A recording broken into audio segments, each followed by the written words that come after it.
인사인 성일종 의원이 민주당에 가서 설득하고 함께할 수 있는 모습을 보여야 한다며 정회를 요청해 약 40분 만에 정회했습니다.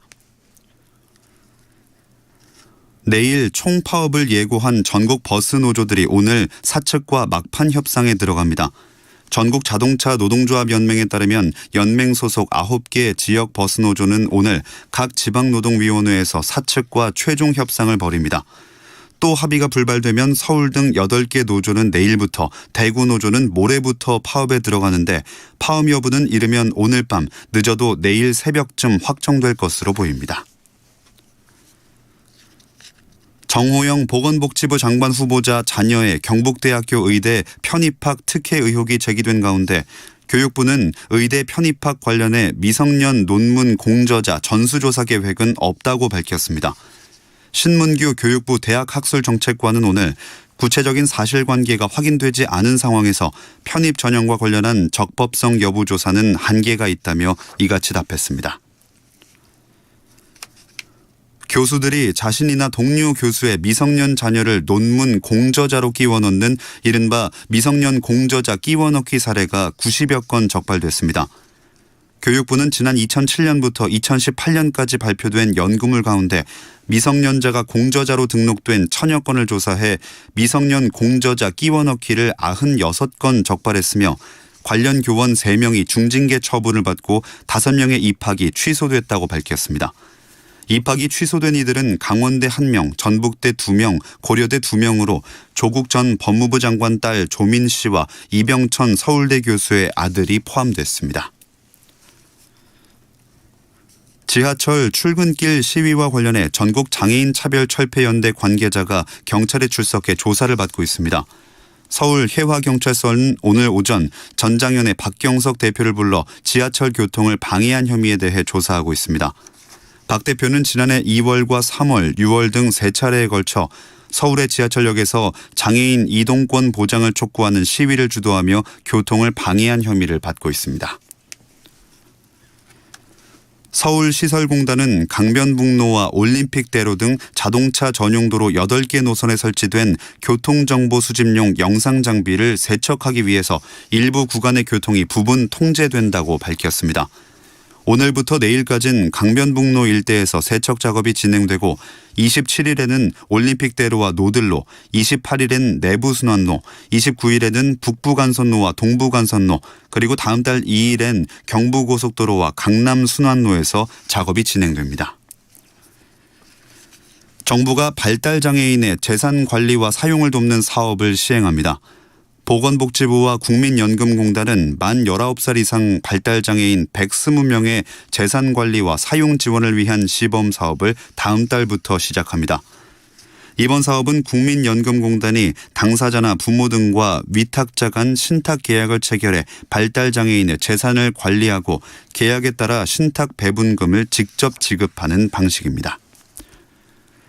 다음 달부터 편의점, 약국뿐만 아니라 온라인에서도 자가검사 키트를 구매할 수 있게 됩니다. 식약처는 코로나19 자가검사 키트의 유통이 안정화됐다고 판단돼 자가검사 키트에 대한 모든 유통 개선 조치를 5월 1일부터 해제한다고 밝혔습니다. 오늘은 전국이 흐린 가운데 늦은 오후부터 제주도에 비가 오겠습니다. 밤에는 충청과 남부지방으로 비가 확대되겠고 내일은 전국에 비가 내리겠습니다. 내일까지 예상되는 비의 양은 제주도 산지 최고 300mm, 남해안과 제주 해안, 지리산 부근 50에서 120 등입니다. 또 충청과 남부지방에는 20에서 70, 수도권과 강원도에는 5에서 40mm의 비가 예상됩니다. 기상청은 내일 새벽부터 아침 사이 제주도와 남해안, 지리산 부근에는 시간당 30에서 50mm의 강한 비가 오겠다고 예보했습니다. 뉴스를 마칩니다. 아나운서 김종현이었습니다. KBS.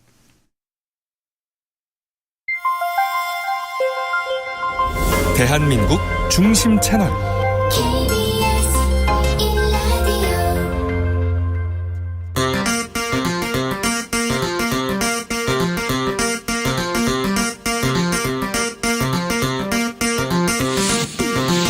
주진우 라이브.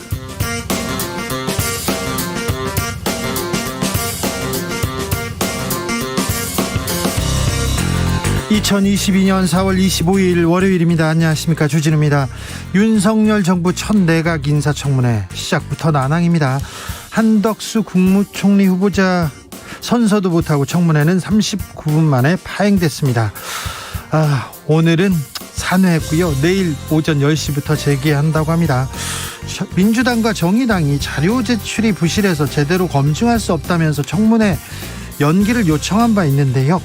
한덕수 후보자는 배우자의 부동산 거래 내역서, 배우자의 미술품 판매 내역, 세관 신고 내역에 대해서 사생활 침해다, 영업상 비밀이어서 제출할 수 없다, 이렇게 밝혔습니다. 국민의힘 청문위원 최영두 의원과 함께 청문회 소식 자세히 나눠봅니다. 검찰 수사권 폐지 법안, 지난 금요일에 여야가 합의했습니다. 인수위에서 존중한다고 했고요. 그런데 이번 주에 본회의 올라갈 예정이었는데 주말 사이에 국민의힘 그리고 인수위에서 입장이 바뀌었습니다. 중재안을 재논의하겠다고 하는데 사실상 파기되는 거 아닌가요? 민주당은 합의문에 잉크도 바르지 않았다 반발하고 있습니다. 민주당 박홍근 원내대표에게 현 소식 들어보겠습니다. 지방선거가 30여일 앞으로 다가왔습니다. 강원지사는 이광재 대 김진태, 충북지사는 노영민 대 김영환, 그리고 국민의힘 대구에서는 홍준표 후보가 확정됐습니다. 최대 격전지 경기지사 김은혜 후보에 맞설 민주당 후보는 누가 될까요? 잠시 후 8시에 결정되는데 경선 결과 어떤 마음으로 기다리고 있는지 김동연 예비후보 만나봅니다. 나비처럼 날아 벌처럼 쏜다. 여기는 주진우 라이브입니다. 오늘도 자중차에 겸손하고 진정성 있게 여러분과 함께 하겠습니다. 인사청문회는 파행됐습니다.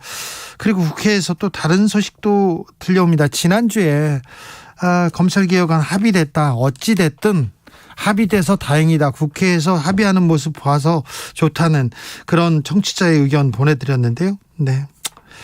어렵게 될 것 같습니다. 씁쓸하다는 분들도 많습니다. 아무튼 청문회가 파행됐는데요. 자료 제출을 안 한 후보자 때문에 왜 청문회를 못 연다는 민주당, 정의당의 주장이 있었습니다. 또 후보자 쪽에서는 자료를 너무 많이 내라고 한다, 이렇게 얘기했는데요. 누가 잘못했나요? 보이콧 선언한 민주당, 정의당의 잘못일까요? 아니면 자료 제출을 안 한 후보자 잘못일까요? 아니면 이 의혹이 이렇게 많은 후보자를 지명한 윤석열 당선인 잘못일까요? 여러분은 어떻게 생각하시는지, 내일은 청문회 볼 수 있을까요? 이런 의견도 좀 주십시오. 샵 9730, 짧은 문자 50원, 긴 문자는 100원이고요. 콩으로 보내면 무료입니다. 그럼 주진우 라이브 시작합니다.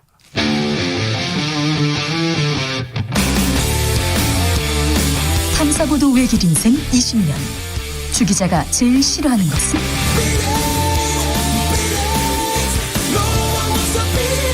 이 세상에서 비리와 부리가 사라지는 그날까지, 오늘도 흔들림 없이 주진우 라이브와 함께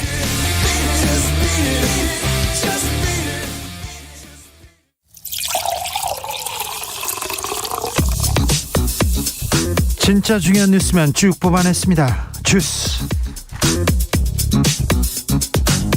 정상근 기자, 어서 오세요. 네, 안녕하십니까? 네, 한덕수 국무총리 후보자 인사청문회가 열리기로 했는데 파행됐습니다. 네, 이 자료 제출 문제 때문입니다. 민주당과 정의당은 한덕수 후보자 측에서 이 사생활 침해 우려 등을 이유로 국회의 자료 제출 요구를 거부한 것이 많아서 검증할 자료가 부족하다며 어제 청문회 연기를 주장했습니다. 반면 국민의힘 측에서는 민주당과 정의당이 요구한 자료의 양이 너무 많고 또 제출할 수 없는 자료들도 포함돼 있다, 이렇게 반박을 했는데요. 오늘 아침 10시에 청문회가 시작하긴 했습니다만 이 민주당 강병원 간사가 자료 제출 미비에 유감을 표하며 퇴장했고 이후 정회가 됐습니다. 내일 오전 10시에 재개한다는데 어찌 되는지 보자고요. 국민의힘에서는 검찰개혁 법안 합의했는데 뒤집었어요. 네, 국민의힘은 오늘 최고위원회 회의를 거쳐서 지난주 금요일 박병석 국회의장의 주재로 합의한 여야 검찰개혁안을 파기하고 민주당의 재논의를 요구했습니다.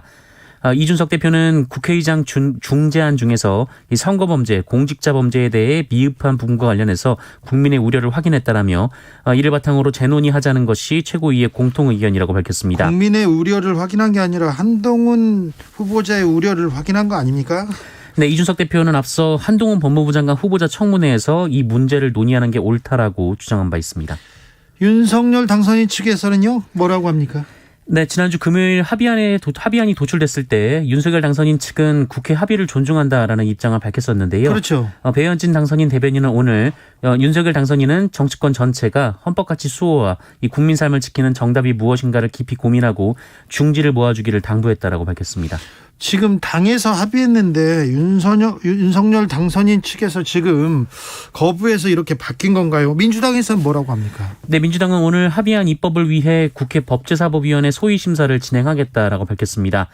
민주당은 합의안을 파기하려는 시도에 맞서 합의 준수를 위한 노력을 백방으로 경주하겠다라고 밝혔습니다. 또한 국민의힘이 합의안을 파기한다면 여야 간의 극한 대립이 불가피하고 또 전국 파행이 예견된다라면서 이렇게 국민의힘의 입장이 갑작스레 선회한 데에는 네. 무엇보다 윤석열 당선인의 입장이 배후에서 작동했기 때문이라고 주장했습니다. 자, 국회의장이 지금 중재안을 냈는데 의장은 뭐라고 합니까? 네, 권성동 국민의힘 원내대표가 박병석 국회의장을 찾아가서 재논의 입장을 전했는데요. 박병석 의장은 수고하겠다라는 입장만 밝혔습니다. 기자들과 만난 자리에서도 말을 아낄 때라며 더 이상 의견 피력은 안 하겠다라고 밝혔습니다. 국회에서 합의했습니다. 원내대표끼리 합의를 했고요. 국회의장이 합의안을 받아들였어요. 그래서 의원총회의 추인을 받았습니다. 그리고 인수위에서 존중한다고 했고요. 그런데 갑자기 이걸 번복한다. 합의를 무산시킨다. 이게 참 뭐라고 해야 될지. 다시 전국은 검찰개혁 이 화두로 다시 들어가게 생겼습니다. 자, 윤석열 당선인의 관저가 외교장관 공간으로 확정됐다고요? 네, 이 당선인 측은 어제 대통령 관저로 이 서울 한남동의 외교부 장관 공간을 사용하기로 했다라고 밝혔습니다. 원래 윤석열 당선인은 육군 참모총장 공간에서 지내기로 했는데요. 배현진 대변인은 경호 보안 등의 문제, 공간을 짓는 시한, 비용 등을 고려했다라고 밝혔습니다. 또 바뀌는 건 아니겠죠. 이제 외교장관 공간으로 확정된 게 맞겠죠. 대통령 집무실도 그렇고 관저도 그렇고 너무 서둘러서 발표를 하고 아닌가 보다 하고 지금 바꾸고 있습니다. 졸속이라는 얘기가 나올 수밖에 없는 그런 상황이라는 것도 좀 고려해 주십시오. 나무를 베는 거다. 그런 건 좀 사소한 문제고요. 네, 자꾸 지금 서두르고 변경하고 있습니다. 청와대는 바로 공개된다고요? 네, 당선인 측 청와대 이전 태스크포스는 당선인이 취임하는 5월 10일 정오를 기해서 일반 시민들에게 청와대를 공개하겠다라고 밝혔습니다. 다만 사전 신청자 중에서 당첨자만 방문이 가능하고요. 하루 6차례 2시간마다 6,500명씩 하루 관람 인원은 39,000명으로 제한했습니다. 민주당 박지원 비대위원장이 조국 전 장관의 사과를 요구했습니다. 네, 민주당 박지원 공동 비상대책위원장은 오늘 윤석열 내각의 비리 후보자를 정리하려면 비슷한 문제를 일으킨 우리의 잘못을 고백하고 성찰해야 한다라며 조국 전 장관의 사과를 촉구했습니다. 조국 전 장관은 사과했습니다. 네, 40여 분 만에 입장을 내놨는데요. 이 정경심 교수가 영어에 몸이어서 본인이 답한다라며 장관 후보자 상태에서 이뤄진 기자간담회, 인사청문회에서 여러 차례 대국민 사과를 했고 이 대법원 판결에 대한 심각한 이견을 갖고 있지만 고통스러운 마음으로 판결을 존중하고 수용한다라며 네, 사과를 했습니다. 아니 그런데 총선 때도 그랬고요. 또 대선 때도 그랬는데 또 지방선거 선거만 다가오면 민주당에서는 조국 전 장관한테 사과를 하라고 할 모양이죠. 그리고 언제까지 이렇게 사과를 해야 되는지는 좀 그렇습니다. 왜 그랬대요? 네? 왜 갑자기 지금 조국 전 장관의 사과가 필요하답니까? 네, 저는 잘 모르겠습니다. 네. 코로나 상황 볼까요? 네, 오늘 코로나19 신규 확진자 수는 3만 명대가 나왔습니다. 네. 그래요.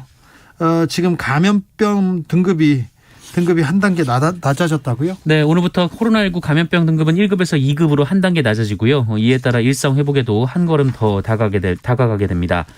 이에 따라 오늘부터는 영화관에서 팝콘도 먹을 수가 있고요. 마트에서 시식도 할 수 있습니다. 다만 주기적으로 환기를 해야 되고요. 거리 두기도 해야 합니다. 네. 그리고 어르신들이 기다려왔던 경로당 노인복지시설도 정상 운영을 재개하는데요. 다만 3차 접종을 한 분들까지만 이용하실 수가 있고요. 노래나 체조같이 침이 좀 튈 수 있는 프로그램 대면 강의는 당분간 안 됩니다. 그리고 코로나19가 2급 감염병이 되면서 격리 의무도 사라지는데요. 하지만 여전히 많은 확진자가 나오고 있기 때문에 한 달간의 준비 기간을 두기로 했고 앞으로 그 한 달 동안에도 일주일간의 격리 의무는 그대로 유지가 됩니다. 한 달 동안은 일주일간 격리 의무는 그대로 유지됩니다. 해병대에서 성고문, 성추행 사건이 벌어졌다는 주장이 제기됐습니다. 네, 해병대 연평부대에서 선임병사 여럿이 후임병 1명을 구타하고 성고문을 한 사건이 발생했습니다.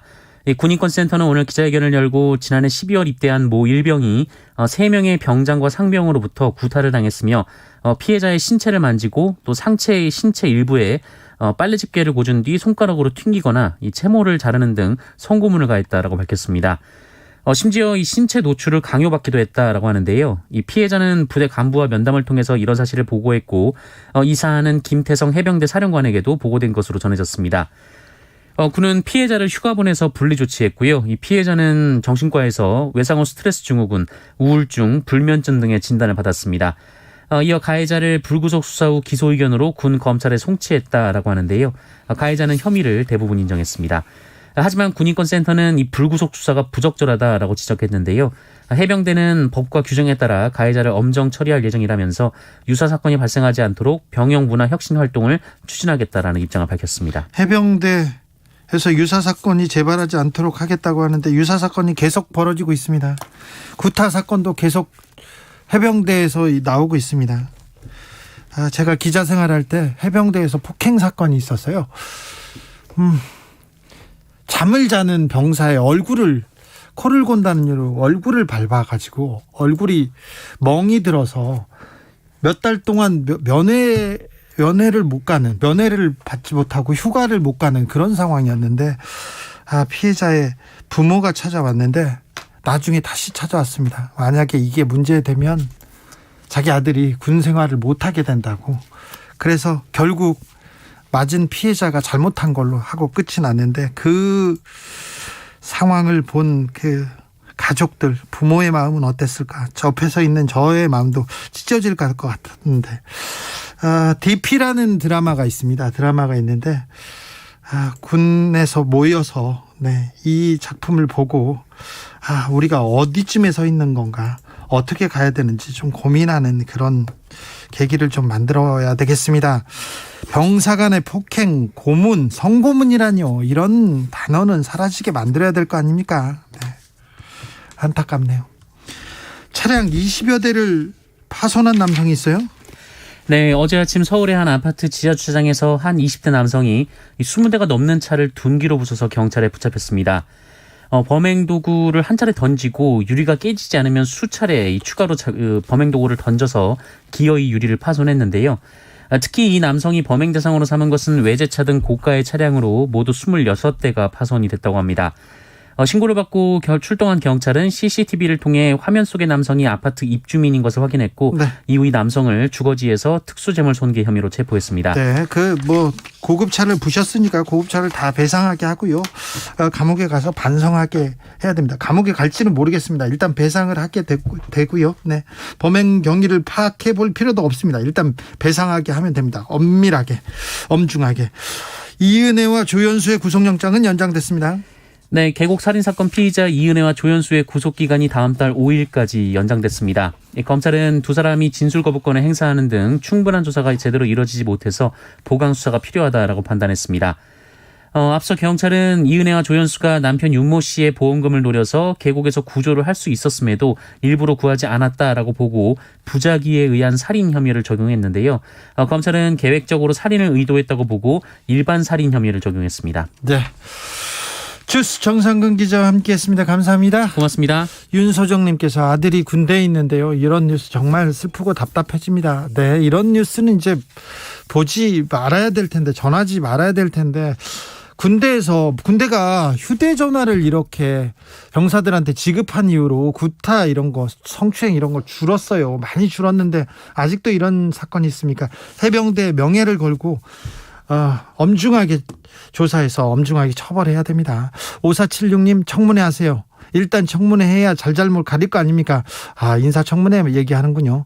1660님께서 역대 정권 비교해서도 건수가 많다고 제일 중요한 자료 제출 안 하는 건 공직자의 도리가 아닌 것 같습니다. 우리 서민들을 씁쓸합니다. 얘기합니다. 3123님, 청문회는 국민을 대신해서 공직자 후보들의 각종 의혹들을 검증하는 자리입니다. 자료 제출하지 않는 것은 청렴함을 신용으로 믿고 통과시켜달라는 것과 같습니다. 국민이 근로계약서도 안 쓰고 공직자를 채용할 수는 없지 않습니까? 그렇게 보셨군요. 아무튼 내일부터는 청문회가 좀 잘 진행되길 좀 바라봅니다. 교통정보센터 다녀올게요. 유하영 씨. 네, 이 시각 교통정보입니다. 퇴근 시간대 가까워지면서 고속도로는 교통량이 늘고 있습니다. 영동고속도로 인천 방면 군자분기점에서 영동선 시점까지 7km 정체고요. 수도권 제수단고속도로 경기 서쪽으로는 송내를 중심으로 양방향 7km 이상씩은 막힙니다. 경부고속도로 서울 방면 오산에서 동탄 분기점까지 밀리고요. 달래내에서 반포까지 8km 정체입니다. 반대 부산 쪽으론 한남에서 서초까지 밀리고 수원을 앞두고 주춤합니다. 서해안고속도로 서울 방면 발안에서 화성휴게소까지 막히고요.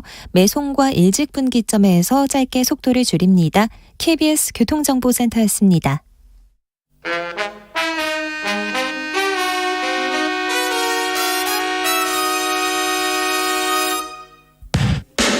주진우 라이브 돌발 퀴즈. 오늘의 돌발 퀴즈는 객관식으로 준비했습니다. 문제를 잘 듣고 보기와 정답을 정확히 적어 보내주세요. 우크라이나 정부가 공식 SNS에 러시아를 비판하는 선전 영상을 제작해 올렸는데요. 세계 2차 대전을 일으킨 전방국가 3국의 지도자들인 이 사람과 히틀러 그리고 쇼와 일왕의 사진을 넣자 일본 누리꾼들이 크게 반발했습니다. 결국 영상은 수정됐는데요. 이탈리아 왕국의 수상으로 히틀러와 함께 파시즘 독재자의 전형인 이 사람은 누구일까요? 1번 무솔리니, 2번 스탈린. 다시 들려드릴게요. 1번 무솔리니, 2번 스탈린.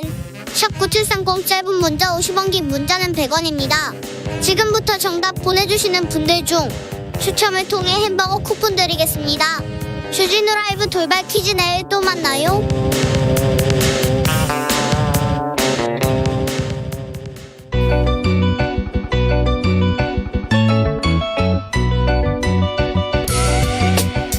한층 날카롭다, 한결 정확하다, 한편 세심하다. 밖에서 보는 내밀한 분석, 정치적 원의 시점.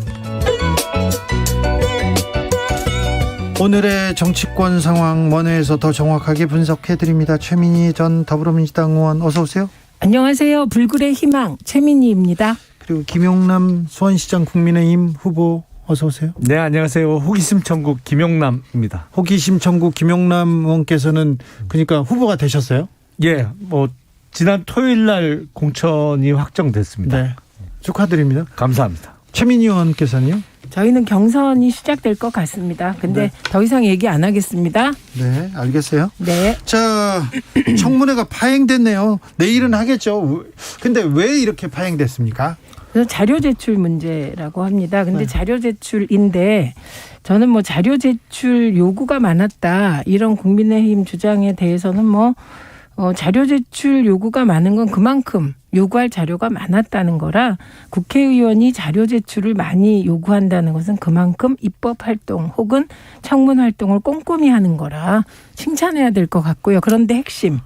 그러면 그 많은 자료 중에 어떤 자료가 안 와서 파행됐냐? 두 가지입니다. 네. 첫째가 김앤장에서 바로 직전까지 18억 고문료 총 받았잖아요. 네, 그러면 20억 가까이. 김앤장에서 어떤 활동을 했는지 좀 업무 내용을 내놔라 그랬더니 못 내놓겠다 이렇게 됐다는 겁니다. 그거 중요한데요. 예, 그거랑 두 번째는 부동산 계약서를 내놔라 그랬더니 없다.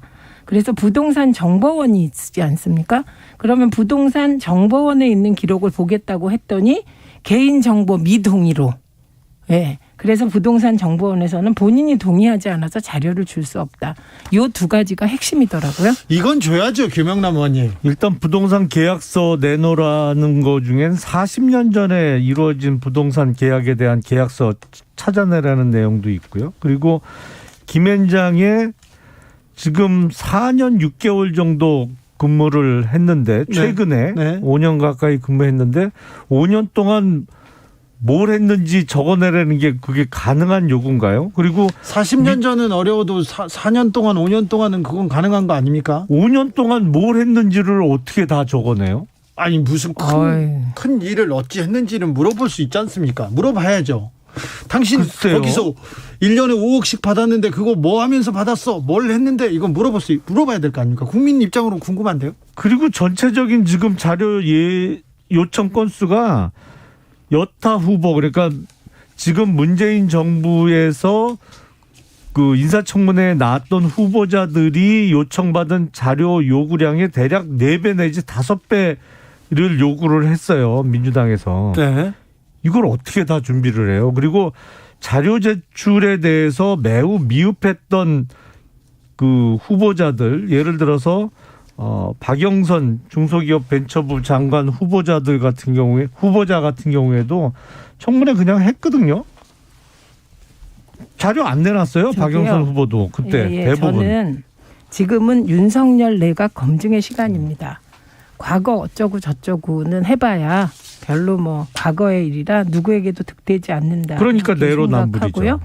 그다음에 부동산 40년 전 걸 내놓으라고 한다.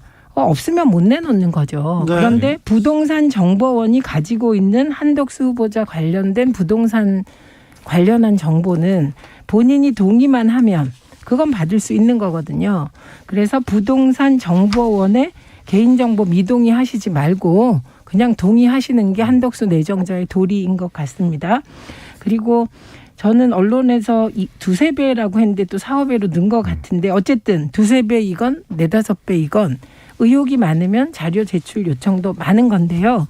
중요한 건 그 자료를 다 내놔라. 그러니까 하나라도 안 내놓으면 청문회 진행을 못하겠다가 아니라 핵심이 2가지입니다.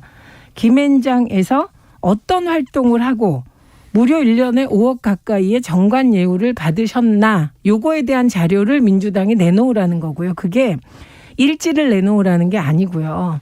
그 업무 내용이 있지 않습니까? 그건 내놓을만 하고 또 이거 내놓는 건 이게 지금 공직에 있는 공무원들이 가장 궁금해한다고 합니다. 네. 예, 그래서 이 자료 내놓고 부동산 정보원의 개인정보 미동의 동의로 바꿔주십사. 이게 핵심 요구사항이더라고요. 이 부분은 뭐 그냥 되풀이될 것 같습니다. 기본적으로 어떤 일을 하고 고문료 뭐 내진 사실상 뭐 급여 형태입니다만 이거를 그 받았는지를 내놔라. 이거 로펌 입장에서는 절대 못 내놓습니다. 내놓을 수가 없어요. 그렇게 기본적으로. 내밀한 일이 많은가요? 아니 왜냐하면 기본적으로 그러면 어떤 클라이언트를 어떻게 만나서 어떤 사건에 대해서 어떻게 진행을 했는지를 다 공개해야 되는데 아니 로펌 입장에서는 그거는 로펌은 기본적으로 그래서 그 클라이언트에 대한 비밀 준수 의무가 있기 때문에 이걸 내놓을 수가 없어요. 그거 개인정보 빼고 내면 되고요. 또 하나 이래서 로펌과 공직과 다시 로펌과 공직과 이런 회전문 인사하면 안 된다. 이해 충돌의 소지가 있다. 이런 얘기가 나온 거고요. 이런 그 고위 공직자가 개인 사기업 특히 김앤장 같은 로펌으로 갔다가 다시 공직으로 오는 거 이거 막아야 된다는 요구가 국민적 목소리가 높았고 국회에서도 이게 관련 논의가 많았잖아요. 그래서 이번 인사에서 저는 그 김한규 비서관이 네, 이분이 김앤장에도 있었고요. 그랬는데 본인이 이게 회전문 인사가 안 되는 이유를 설명한 바가 있습니다. 왜냐하면 이해충돌 소지가 너무 크다.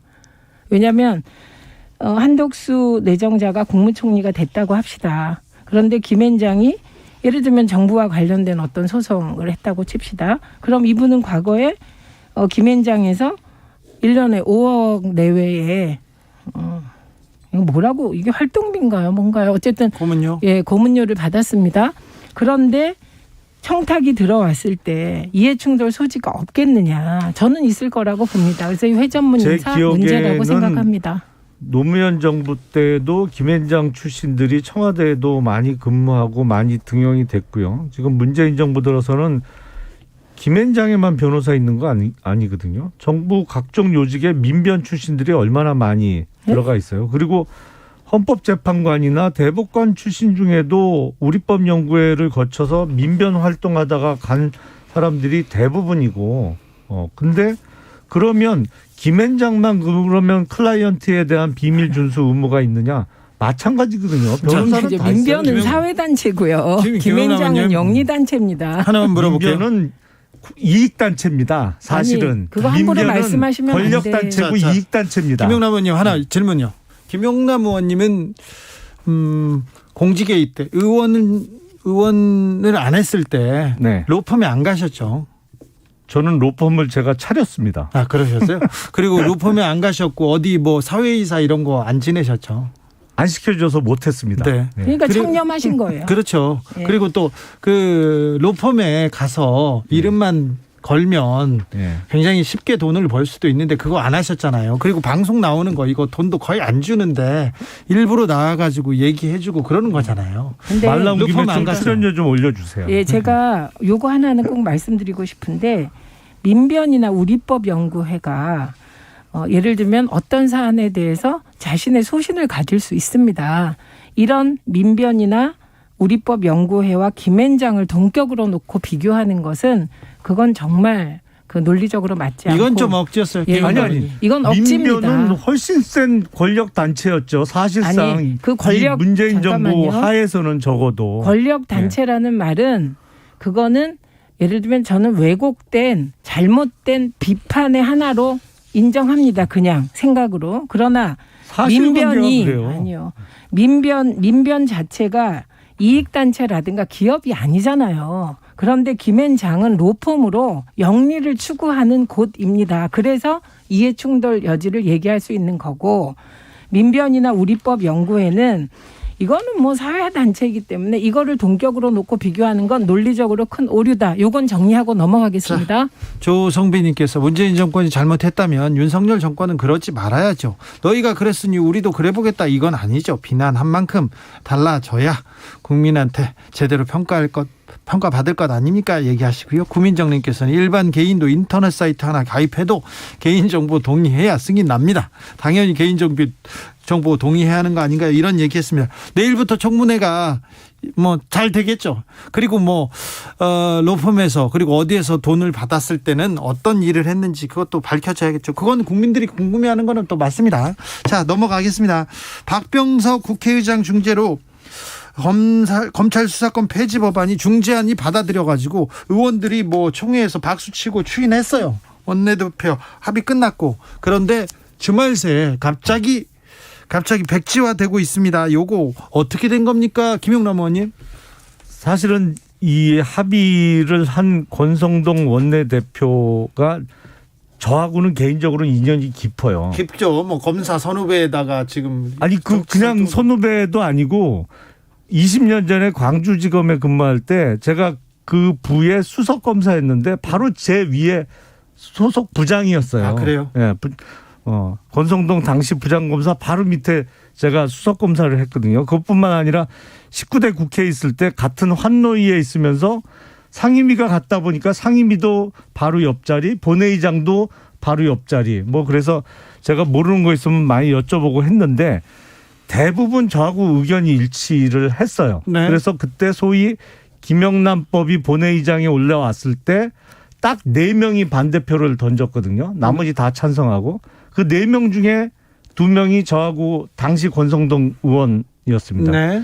근데 결정적인 순간에 의견이 달라지는 경우가 있더라고요. 이번 경우였군요. 첫 번째는 사실 박근혜 대통령 탄핵 때 저하고 완전히 의견이 갈렸고 탄핵을 주도한 검사 역할을 하셨죠. 법사위원장으로. 그때 법사위원장으로서 그런 역할을 할 수밖에 권성동 없었고요. 의원께서. 그리고 이번에 검수완박법도 저는 저 같으면 절대 합의 안 합니다. 이거 합의 못 합니다. 근데 합의가 이루어져서 했는데 이게 그 이후에 저희 같은 경우에는 당원들과 지지자로부터 항의 전화 문자 뭐 엄청 받았어요. 중재안을 사실은. 받았다고요? 예. 네. 네, 그래서 뭐 사정 얘기를 해주셨는데 냉정하게 보면 삼권 분립 훼손 현상이 우리 눈앞에서 일어나고 있는 겁니다. 이게 무슨 얘기냐면 윤석열 당선인 윤심이 이번 협의를 박병석 의장 중재안을 거부한 것이 아닌가 싶습니다. 그래서 이것이 한동훈 법무부 장관 내정자도 같은 입장이 됐고 또 진짜 이상한 것은 이준석 대표가 갑자기 총대를 메고 나선 이 부분입니다. 그렇죠. 그리고 이준석 대표에 대해서는 여러 가지 의혹의 시선들이 있더라고요. 네. 본인이 겪고 있는 어려움을 이번에 총대 매므로써 혹시 모면하려고 하는 것이 아닌가 하는 의혹, 이건 지켜보면 될 것 같고요. 그래서 권성동 원내대표가 어려운 처지에 빠졌다. 왜냐하면 권성동 원내대표는 본인이 그 구절을 다 불러줄 정도로 했다는 취지의 말까지 언론에 했거든요. 그런데 본인이 지금 덧붙여서 경제부패 외에 공직자와 선거까지도 남겨야 되는 게 아니냐 하는 얘기를 또 하고 있더라고요. 언론 보니까. 말을 바꾸고 있습니다. 예, 이렇게 말을 바꾸는데 첫 번째 지적은 본인의 공이라는 듯 얘기해놓고 입장을 바꿀 땐 사과를 하셔야죠. 저는 이 대목이 아주 불쾌했습니다.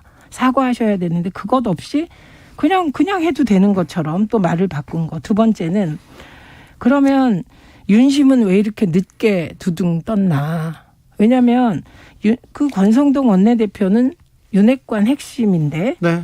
윤심 파악도 안 하고 그럼 합의했겠습니까? 했겠죠. 예, 그래서 저는 지금 이 상황은 박병석 중재안에 대하여 민주당도 지지자들의 비난에 직면해서 몸살을 앓고 있습니다. 네. 게다가 민주당의 철험회의 그 초선 의원들의 경우는 지도부에 대해서 강하게 비토하고 있어요. 그럼에도 불구하고 민주당은 박병석 의장 중재안을 끝까지 지도부가 받겠다고 고수한 겁니다. 네. 비난을 감수하고. 그런데 국민의힘이 협치하면서 박병석 중재안을 거부하고 나선 것은 삼권 분립 훼손으로 볼 수밖에 없다. 윤심의 뒤늦은 작동.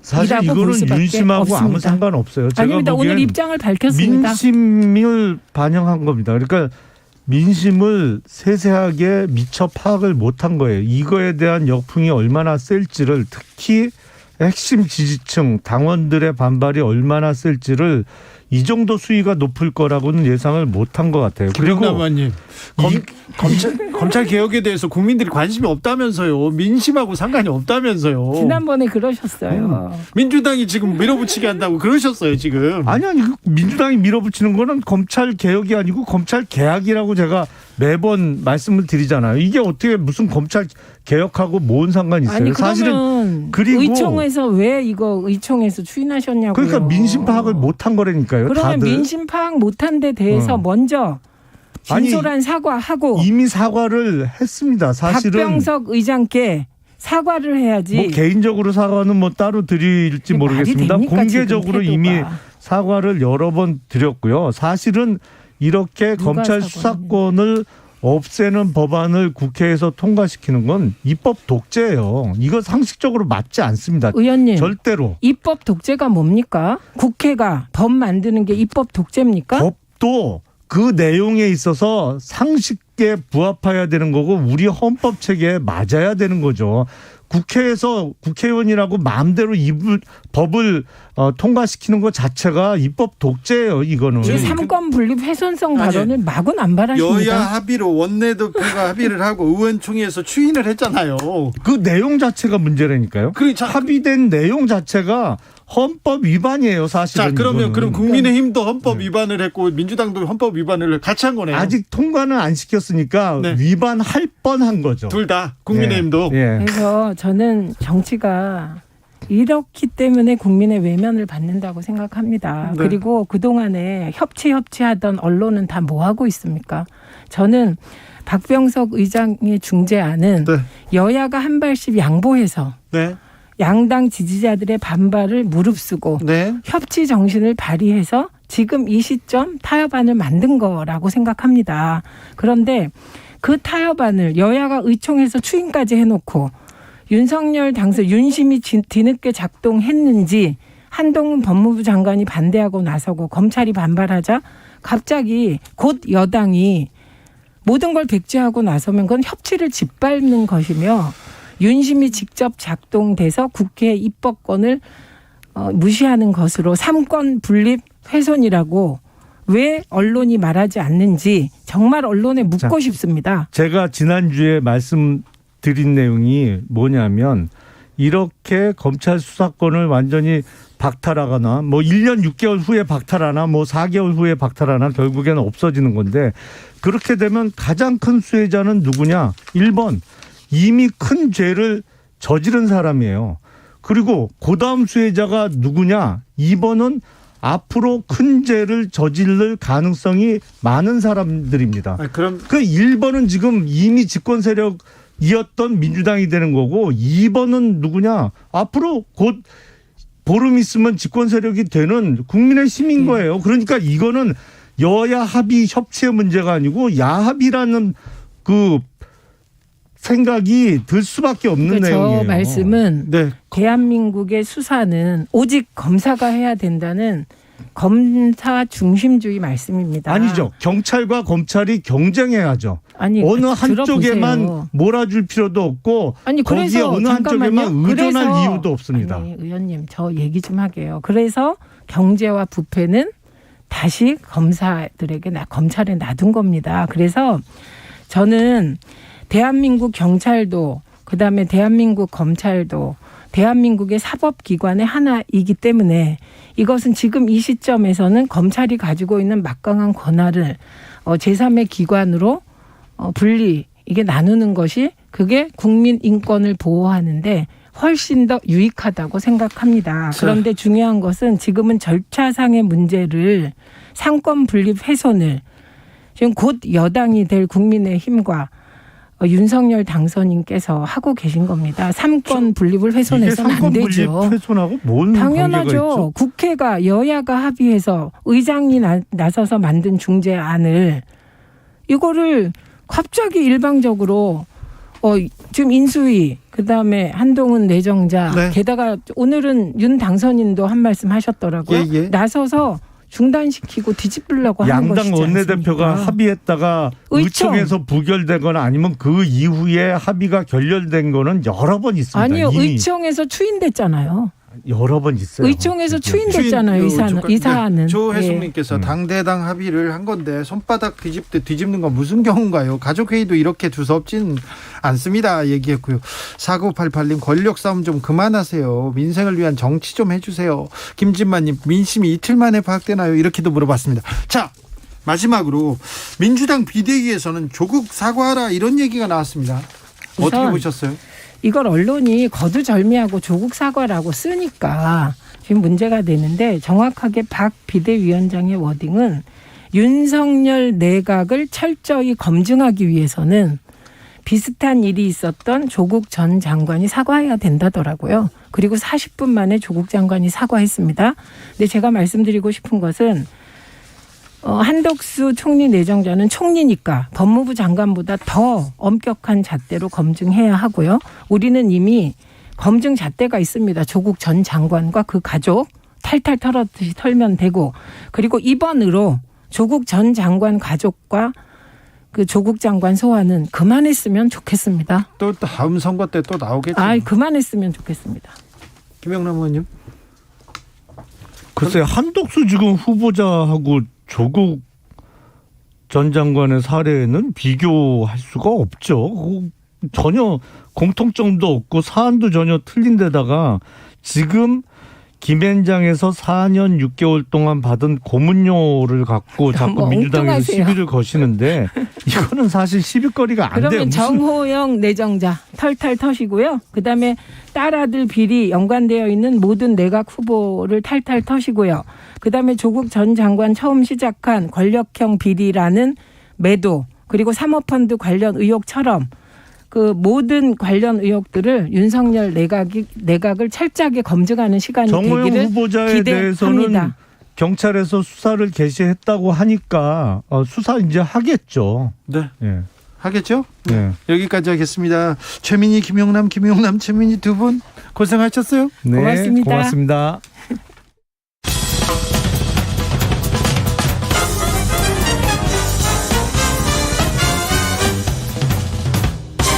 훅 인터뷰. 모두를 위한 모두를 향한 모두의 궁금증 훅 인터뷰. 오늘 국회 뜨겁습니다. 여야가 충돌하고 있는데요. 한덕수 총리 후보자 인사청문회 파행됐어요. 그래서 국민의힘 인사청문 특위로 지금 인사청문회 현장에 있어야 되는데 지금 어디에 계신지 모르겠습니다. 최영두 의원 연결해 보겠습니다. 의원님 나와 계세요? 네, 안녕하십니까? 네. 인사청문회 어떻게 된 겁니까? 네, 10시에 예정대로 열었고요. 네. 근데 민주당의 간사만 들어와서 이게 뭐 응할 수 없다. 예. 이렇게 발언하고 나갔고 그래서 네. 저희들을 기다리면서 의사진행 발언을 했습니다. 의사진행 발언을 하면서 지금 이 상황이 어떤지에 대해서 국민들에게 설명을 했고 예. 다시 오후에 4시 반에 그 사이에 이제 간사 간의 협의가 있었습니다. 그 사이에 어떤 일이 있었냐면은 아까 저 민주당 간사께서 뭐 어떻게 한덕수 국무총리 후보자가 한국부동산원의 개인정보 제공 동의를 해주지 않았다. 그래서 네. 오후에는 이제 부동산 거래내에게는 개인정보 제공 동의를 했고 그 요구한 사소한 내역들을 다 확인해 줬습니다. 확인해 주었고 그래서 하자고 했지만 응하지 않았습니다. 응하지 않고 지금 이게 사실은 당초 20일부터 인사청문회를 실시해야 법정 기한에 마치게 됩니다. 그러나 민주당이 준비 기간이 필요하다는 이유로 25일로 늦추자고 해서 늦췄는데 지금까지 총리 인준 청문회가 20일 내에 마치지 않은 딱 21일 이내 원래 20일입니다만은 하루 늦춰서 21일 이내 마치지 않은 경우가 없습니다. 네.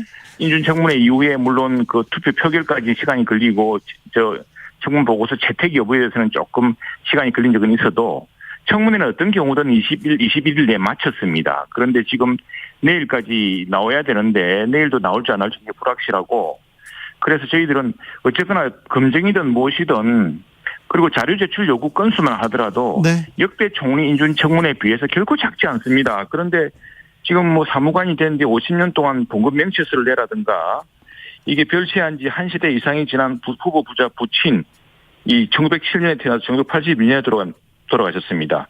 이분의 부동산 거래 내역 일체를 내라든가 하는 도저히 있을 수 없는 것들을 요구하시면서 지금 너무 이 사태를 겪고 있습니다. 지금 총리 인준 청문회는 그 책임 총리제를 실제로 실시하려고 하는 윤석열 당선인 그리고 또 지금 우리나라를 둘러싸고 있는 온갖 악재들 금리 물가 그리고 또 막대한 국가 부채까지 지금 넘겨받지 않았습니까? 그리고 우크라이나 사태로 인한 국제적인 여러 지금 혼란상 한마디로 있을 수 있는 나쁜 악재들은 모두 한꺼번에 몰려오는 이런 퍼펙트 스톰 같은 상황에서 국가가 지금 슬기롭게 극복할 수 있는 그런 어떤 위기와 도전을 극복할 수 있는 경험자 그런 사람을 총리 후보자로 지명해서 초당파적인 협력을 구하자고 하는 것인데 도대체 무엇 때문에 이렇게 청문회를 공개시켜야 되는지 네. 이해할 수가 없습니다. 자료 제출 건수가 많은 거는 맞지만 그래도 핵심적인 걸 안 내서 그렇다. 특별히 김앤장에서 활동했던 내역 어떤 일을 했는지 그 내역을 달라고 했는데 그걸 안 줬다. 그게 핵심이라고 얘기하는데요. 그런데 그건 사실은 그 어떤 일을 하는가는 되게 압니다. 그리고 이분이 지금 변호사가 아니기 때문에 소송 대행을 할 수도 없고 예.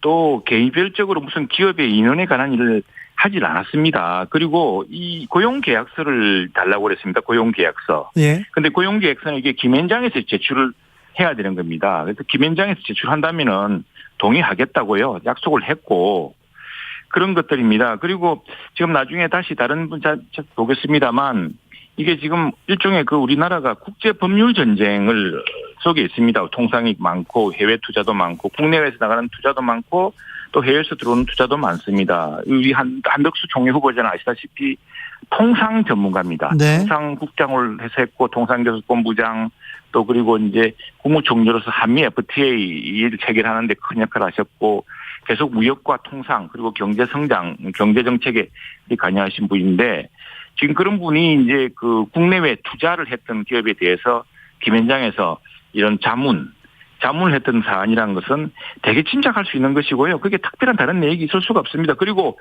지금 할 수 있는 모든 것들은 제 자료는 다 공개를 했는데 지금 무엇을 어디까지 내라는 것인지 알 수가 없고 국민의힘 입장에서는 지금 민주당하고 정의당이 지금 트집을 잡고 있다 이렇게 보시는 거죠. 그렇습니다. 지금 근데 지금 지난 이낙연 총리 때는 319건을 요청을 했습니다. 우리 야당, 우리는 비교적 그래도 점잖게 했습니다. 그리고 그때 제출이 많이 됐고요. 정세균 총리 때는 250건을 제출했는데 그중에 52%밖에 제출 안 했습니다. 김복윤 총리 때는 347건이었습니다. 근데 지금은 어떻습니까? 지금 무려 서너 배가 많습니다. 지금 합치면요. 1,100건입니다. 1,100건. 1,100건 중에 어떤 게 있냐면은 아까 말씀드린 별채한 지 한 세대 벌써 지금 뭐 1982년에 별채한 구친. 네, 알겠습니다. 그리고 그 부동산 거래 내역 일치. 네. 1970년 사무관 임관 이후 봉급 내역 전부. 1982년부터 1997년 모든 출장 기록. 참여정부 총리 시절 회의록 일체. 이 회의록 일체가 왜 공개가 안 됐겠습니까? 참여정부를 어느 정부 했습니까? 민주당 정부인데. 네네. 그게 무슨 비밀이 있겠습니까? 알겠습니다. 네, 그리고 알겠습니다. 이분은 평생 1가구 주택밖에 없었는데 어떻게 30년 전 부동산 계약서라는 게 무슨 용도가 있으며 최근 20년간 일가족 국내외 공항 면세점 구입 목록. 이거 어떻게 이게 파악이 가능합니까? 그런 것들로 지금 이 엄청난 미정의의 위기 속에 있는 퍼펙트 스톰이라고 하는 위기 속에 있는 대한민국을 어떻게 슬기롭게 이 도전과 위기를 극복할 것인가를 논해야 할 자리에 네. 너무합니다 정말로. 알겠습니다. 인사청문회 첫날부터 파행돼서 정치권에 실망하는 국민들이 많다는 것도 좀 헤아려 주십시오. 네, 잘 알고 있습니다. 그래서 네네. 저희들 지금 계속 기다리고 있습니다. 알겠습니다. 그리고 우리 성일종 같은 거 만나고 있고요. 예. 이제 민주당과 정의당께서 정말 국민들의 걱정을 들어서 철저히 검증을 청문회장에서 함께 검증하십시오. 아니 그러니까요. 그런데 민주당은 그렇다 쳐고 정의당이 민주당한테 호락호락하지 않는데 왜 정의당은 그렇습니까? 정의당으로서도 지금 이 문제에 대해서 저희가 계속 협조를 요구하고 있습니다. 그리고 사실 뭐 정의당은 지금 한 분이기 때문에 정의당의 단독 요구로 되지 않지 않습니까? 지금 역시 최대 다수당은 민주당이고 예. 민주당이 사실은 국회에서는 책임 일당 아니겠습니까? 네네. 지금 뭐 정권이야 윤석열 정부가 이제 곧 맡게 됩니다만 그러나 국회에서의 큰 어떤 리더십은 민주당에 있기 때문에 네. 이 분야에서 그리고 더구나 이분 청문회를 민주당 정부 때 다 해봤습니다. 다 잘 아시면서 민주당 참여정부 시절 총 회의록을 다 공개를 하라니 그 이유가 뭐 때문입니까 정말? 알았어요. 그건 그 회의록은 공개하지 말라고 하십시오. 아무튼 한덕수 총리 후보자한테 의혹이 많은 것도 사실이에요. 아무튼 내일부터 청문회 잘 보겠습니다. 네, 저희가 철저히 하겠습니다. 네. 그리고 이 우리나라가 처한 위기를 극복할 수 있는 책임 종결될 수 있는지 철저히 따져보겠습니다. 철저히 따져주십시오, 의원님. 네. 그리고 하나만 더 물어볼게요. 네. 검찰 수사권 폐지 중지안 받아들였어요. 그리고 네네. 원내대표가 합의하고 의원총회에서 추인했는데 다시 이제 걷어들이기 시작했어요. 이거 어떻게 해요? 이게 지금 사실 국제 계약도 그렇고 어떤 계약 관계에서 예기치 않은 사태라는 게 있습니다. 예기치 않은. 더구나 이게 국민적인 저항이 지금 심각합니다. 국민들은 우리가 이 합의했던 사안에 대해서 여야가 추인했던 사안에서 지금 어떻게 이해하고 계시냐 그러면 이건 정치권 국회의원들만 검찰 수사를 면탈받기 위한 야합이라고 이야기하고 계십니다. 지금 그런 오해를 우리가 자초한 것도 일부 있고요. 그래서 우선은 이것이 아니라는 점을 국민들에게 소명해야 되고 어떻게 여야가 국민을 이길 수가 있습니까? 국민을 이기는 국회가 어디 있겠습니까? 그런 부분을 이제 우리도 뭐 어쨌든 이 문제에 대해서 책임이 있습니다. 책임이 있어서 그만 책임질 것이고 민주당 역시도 이 문제에 대해서 국민들에게 함께 응답할 의무가 있다고 생각합니다. 네. 대통령 관저가 한남동 외교장관 공간으로 확정됐습니다. 이제 확정됐습니까? 확정됐습니까? 제가 오늘 청문회 한다고 발표가 있었습니까? 네, 발표가 있었대요. 네. 그렇군요. 그건 뭐 사실은 지금 5월 말에 이제 뭐 외국 정상이 방문한다고 하고. 네. 그런데 지난번에 원래 돈을 들이지 않고 지금 비어있는 국방부나 합참의장 공간을 쓰려고 했더니 이게 지금 단순히 재수리 리노베이션 정도가 아니고 완전히 재건축을 해야 될 정도로 심각하다고 하니까 아마 불가피한 선택이 있을 것 같습니다. 그리고 공간이 저렇게 좀 정리되니까 외교부 장관 공간도 거기에 함께 다시 마련하는 뭐 방안을 연구한 것 같은데 어쨌든 국익과 또 지금 정상회담 등을 위한 준비로서 불가피한 거 아니겠습니까? 네. 의원님 하나 더요. 총리 후보자 청문회가 내일 하루만 열립니까? 그럼? 지금 이게 원래 이틀 이상 해야 되지 않습니까? 근데 오늘 안 했으면 내일 하루만 열립니까? 하루 더 열립니까? 그거는 이제 우리가 성실하게 정말 민주당에서 해서 할 수 있는 대로 다 해야죠. 이게 지금 총리 청문 인준의 날짜도 맞춰야 되지만 여야 표결을 통해서 정해져야 되기 때문에 민주당의 협조 없이는 이 총리가 취임할 수가 없습니다. 그래서 저희들이 속이 타는 겁니다. 민주당의 협력이 정말 절실합니다. 그러니까 내일 하루로 청문회는 끝납니까? 그러면? 그거는 이제 여야간에 계속 간사간에 합의를 중인데 네. 오늘 하루 공지했지만 내일 된다 모레까지 해서 이렇게 할 수 있죠. 그렇게 해서 우리가 빨리 21일, 지금 21일도 벌써 이제 가장 늦은 기록이 되겠습니다. 예. 이런 기록을 불명예스러운 기록을 남기지 않아야겠죠. 내일 총리가 취임해야지만이 새 정부가 일을 시작할 수 있습니다. 알겠습니다. 내일 시작하면 모레까지 이어질 수도 있네요. 그렇죠. 예. 네. 알겠습니다. 청문회 소식, 긴박한 소식을 들으려고 했는데 별로 긴박하지는 않았어요. 긴박합니다. 지금 하루하루가 숨이 넘어갑니다. 그렇습니까? 네. 계속 애써 주십시오. 감사합니다. 네. 지금까지 국회에서 최영두 국민의의원이 이렇게 특파원으로 이제 열심히 알려주셨습니다. 노을 속 풍경님께서 요구하는 대로 좀 미리미리 다 줬으면 이런 일 없지 않았을까요? 이런 얘기도 합니다. 네. 저는 여기서 1부 마치고요. 잠시 숨 돌리고 6시에 2부 이어가겠습니다.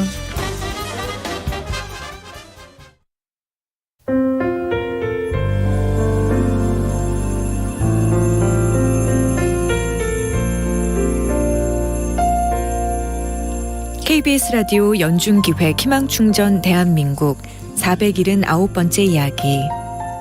안녕하세요. 아나운서 이연주입니다. 올해 5살인 우진이는 가끔씩 아빠와 떨어져 지내는 게 이해가 되지 않습니다. 우진이가 태어날 무렵 신경 내분비 종양이라는 희귀암 진단을 받은 아빠. 국내에서는 아직 치료 방법이 없기 때문에 외국을 오가면서 치료를 받을 수밖에 없습니다. 유일하게 치료 가능한 곳이 말레이시아와 독일에 있는 병원인데요. 한 번 다녀올 때마다 수천만 원의 비용이 들어 치료 자체가 큰 부담입니다. 생활고에 시달리면서도 아빠가 치료를 도저히 포기할 수 없는 이유는 단 하나. 아직 어린 우진이에게 듬직한 아빠의 모습을 조금이라도 더 보여주고 싶기 때문입니다. 우진이 아빠가 오랫동안 건강한 모습으로 우진이와 함께할 수 있도록 여러분이 따뜻한 응원을 보내주세요.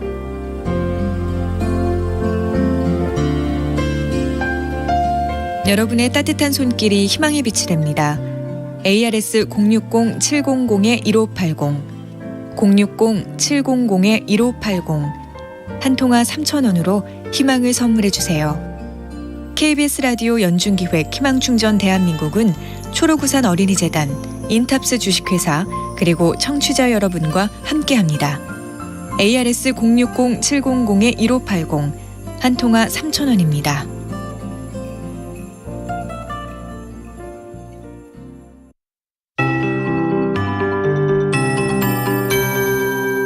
KBS 58분 날씨.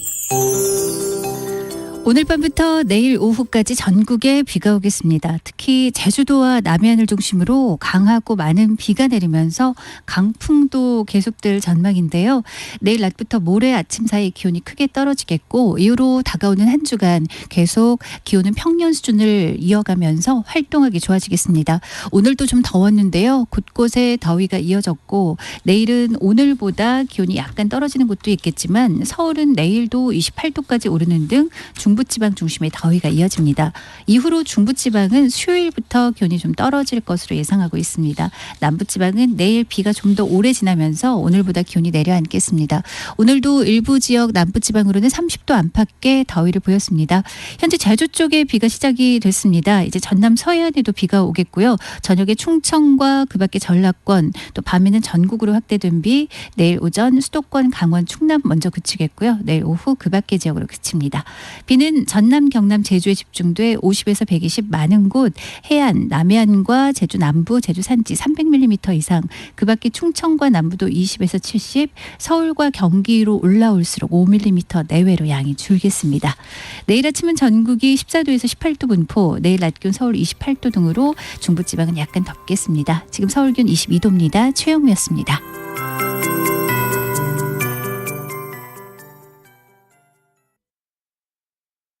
정성을 다하는 국민의 방송 KBS가 6시를 알려드립니다. AM 711kHz, FM 97.3MHz, KBS 1라디오입니다. HLKA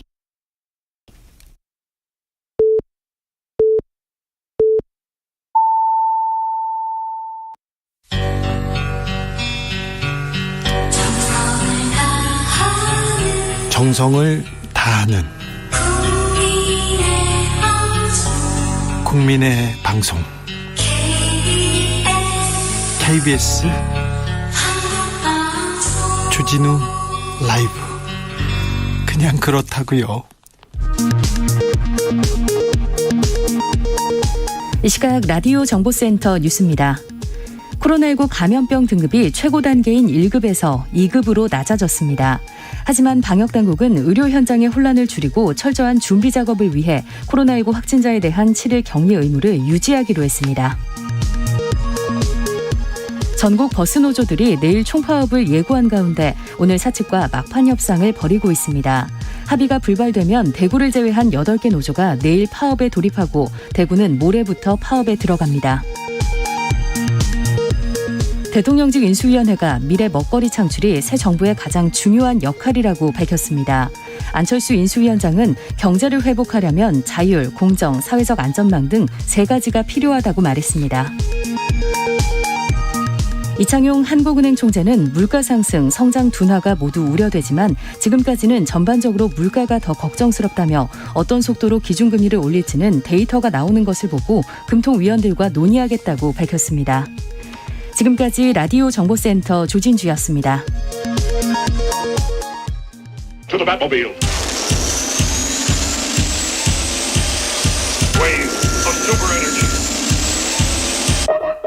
주 기자의 1분. 오늘부터 인사청문회가 시작됐습니다. 시작되자마자 파행되긴 했지만요. 의혹이 나올 때마다 한덕수 국무총리 후보자는 청문회에서 다 말하겠다고 했습니다. 하지만 자료를 제출하지 않아 청문회는 열리지 않았습니다. 총리 후보자 측은 의원들이 너무 많은 자료를 요구했다고 했습니다. 한덕수 국무총리 후보자 의혹도 총리급입니다. 장인에게 산 3억 원대 종로 집은 100억 원가량 올랐고요. 외국계 회사 임대 수익은 수억 원에 이르고요. 처가 청계천 땅 팔아서 50억 차익 남겼고요. 매수자는 MBT 특보였습니다. 20억 가까운 김앤장 고문료, 부인은 대기업의 그림을 고가로 판매했고 특급 호텔 피트니스 회원권 부부가 10년간 무상 사역. 정호영 보건복지부 장관 후보자로 가보겠습니다. 아들 경북대 의대 편입 불합격. 이듬해 아빠가 대학 병원장일 때 지역 출신 특별 전형 신설. 아들 합격. 현역 판정을 받은 아들은 아버지가 재직 중인 병원에서 진단서를 발급받았고요. 사회복무요원으로 바뀌었습니다. 아들 논문 공저자로도 올랐는데요. 그마저도 표절이었다고 합니다. 딸은 아버지 지인들로부터 면접에서 만점으로 합격받았죠.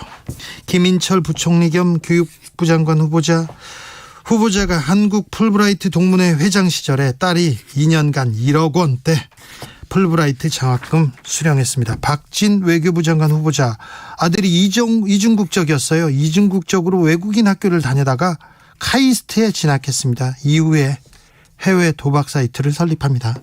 박보균 문체부 장관 후보자 CJ 다니는 딸 4년새 연봉이 2배로 상승했다고 합니다. 회사 내부에서는 VIP 자제여서 특별 관리한다는 소문이 있다고 합니다. 이용 중소벤처기업부 장관 후보자 그리고 한화진 환경부 장관 후보자는 어머니와 전세계약을 체결했습니다. 부모와 자식이 전세계약서를 쓴다고요? 세금 때문이라고요? 놀랍습니다. 창의적입니다. 대단한 능력입니다. 이 정도는 해야 사회 지도층인가요? 이 정도는 돼야 장관 후보에 오를 수 있나 봅니다. 윤석열 당선인이 오직 능력만 보고 발탁했다고 했는데 재테크 능력은 아니겠지요.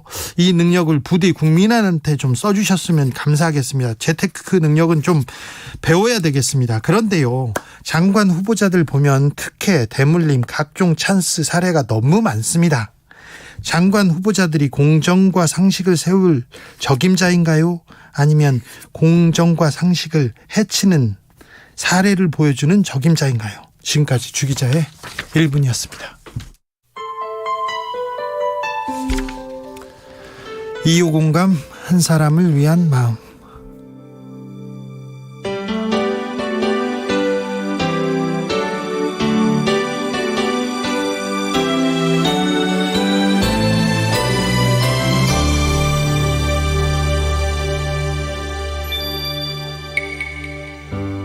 힘들게 보낸 나의 하루에 짧은 입맞춤을 해주던 사람 언젠간 서로가 더 먼 곳을 보며 결국엔 헤어질 것을 알았지만 너의 안부를 묻는 사람들 나를 어렵게 만드는 얘기들 왜 슬픈 예감은 들린 적이 없나 너를 잊겠다는 거짓말을 두고 돌아오긴 했지만 언제 오더라도 너만을 기다리고 싶어 다시 처음으로 모든 걸 되돌리고 싶어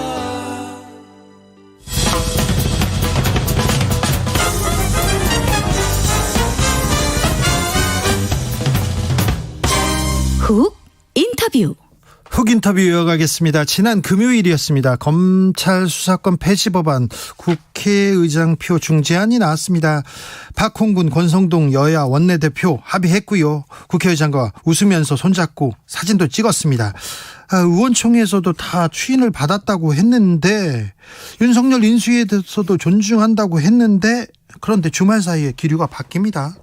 갑자기 왜 바뀌었는지 무슨 소리인지 들어보겠습니다. 박홍근 더불어민주당 원내대표 안녕하세요. 네, 안녕하십니까. 중재안을 재논의한다고요? 어떻게 된 겁니까? 중재안을 재논의한 게 아니고요. 네. 이미 중재안을 여야 대표가 합의를 했기 때문에 네. 합의안을 다시 재논의하자 이게 정확한 표현이실 거고요. 예. 사실 국민들 앞에서 합의한 상황을 예. 잉크가 채 마르기도 전에 이렇게 파기하겠다는 시도로 보여서 저희로서는 대단히 유감이고요. 네. 원내대표가 이제 합의하고 각 그 당 의원총회에서 추인을 받은 사안 아닙니까? 그렇습니다. 민주당에서도 반대가 커가지고 설득하고. 예, 저도 사실은 곤혹스러웠지만은 그래도 부족함이 있어도 이렇게 나아가자 해서 이제 저희가 정리를 한 것인데. 네. 그런데 이 재논의하자는 것은 공당으로서 좀 갖기 힘든 그런 비상식적인 의사결정 구조라고 볼 수밖에 없어요. 왜냐하면 네.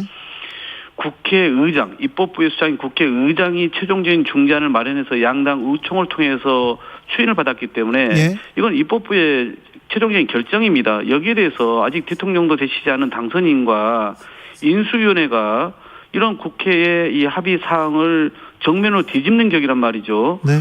여기에 대해서 우리는 결국은 그러면 앞으로 여야의 협치는 이제는 온간데 없다, 온데간데 없다 하면서 이제는 정면 부정하는 것으로 볼 수밖에 없기 때문에 네. 저희로서는 과연 국정 운영을 함께 나갈 파트너로 국회를 보고 있는지 또 우리 원내 제1당을 그렇게 진정으로 대하고 있는 것인지에 대해서 대묻지 않을 수 없는 상황인 것이죠. 권성동 원내대표는 뭐라고 합니까? 권 대표는 이제 본인은 결국은 향후에 인사청문회나 여러 이 국정 운영에서 민주당의 협조를 구하기 위해서 본인도 여야가 한 발씩 물러나서 의장의 중재안을 받아들여서 합의를 한 것인데 네.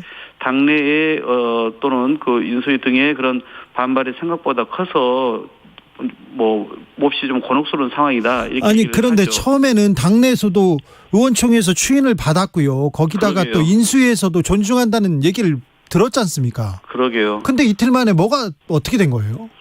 이제 권성동 대표는 이제 소위 그 일부 언론과 그리고 당내 몇몇 의원들 이준석 당대표나 또는 안철수 위원장 등이 얘기하는 부분들을 가지고 너무 크게 해석을 하는 것 같아요. 지금 이제 얘기하는 게 소위 그 선거 범죄하고 공직자 범죄에 대해서 지금 언급을 하고 있지 않습니까? 네.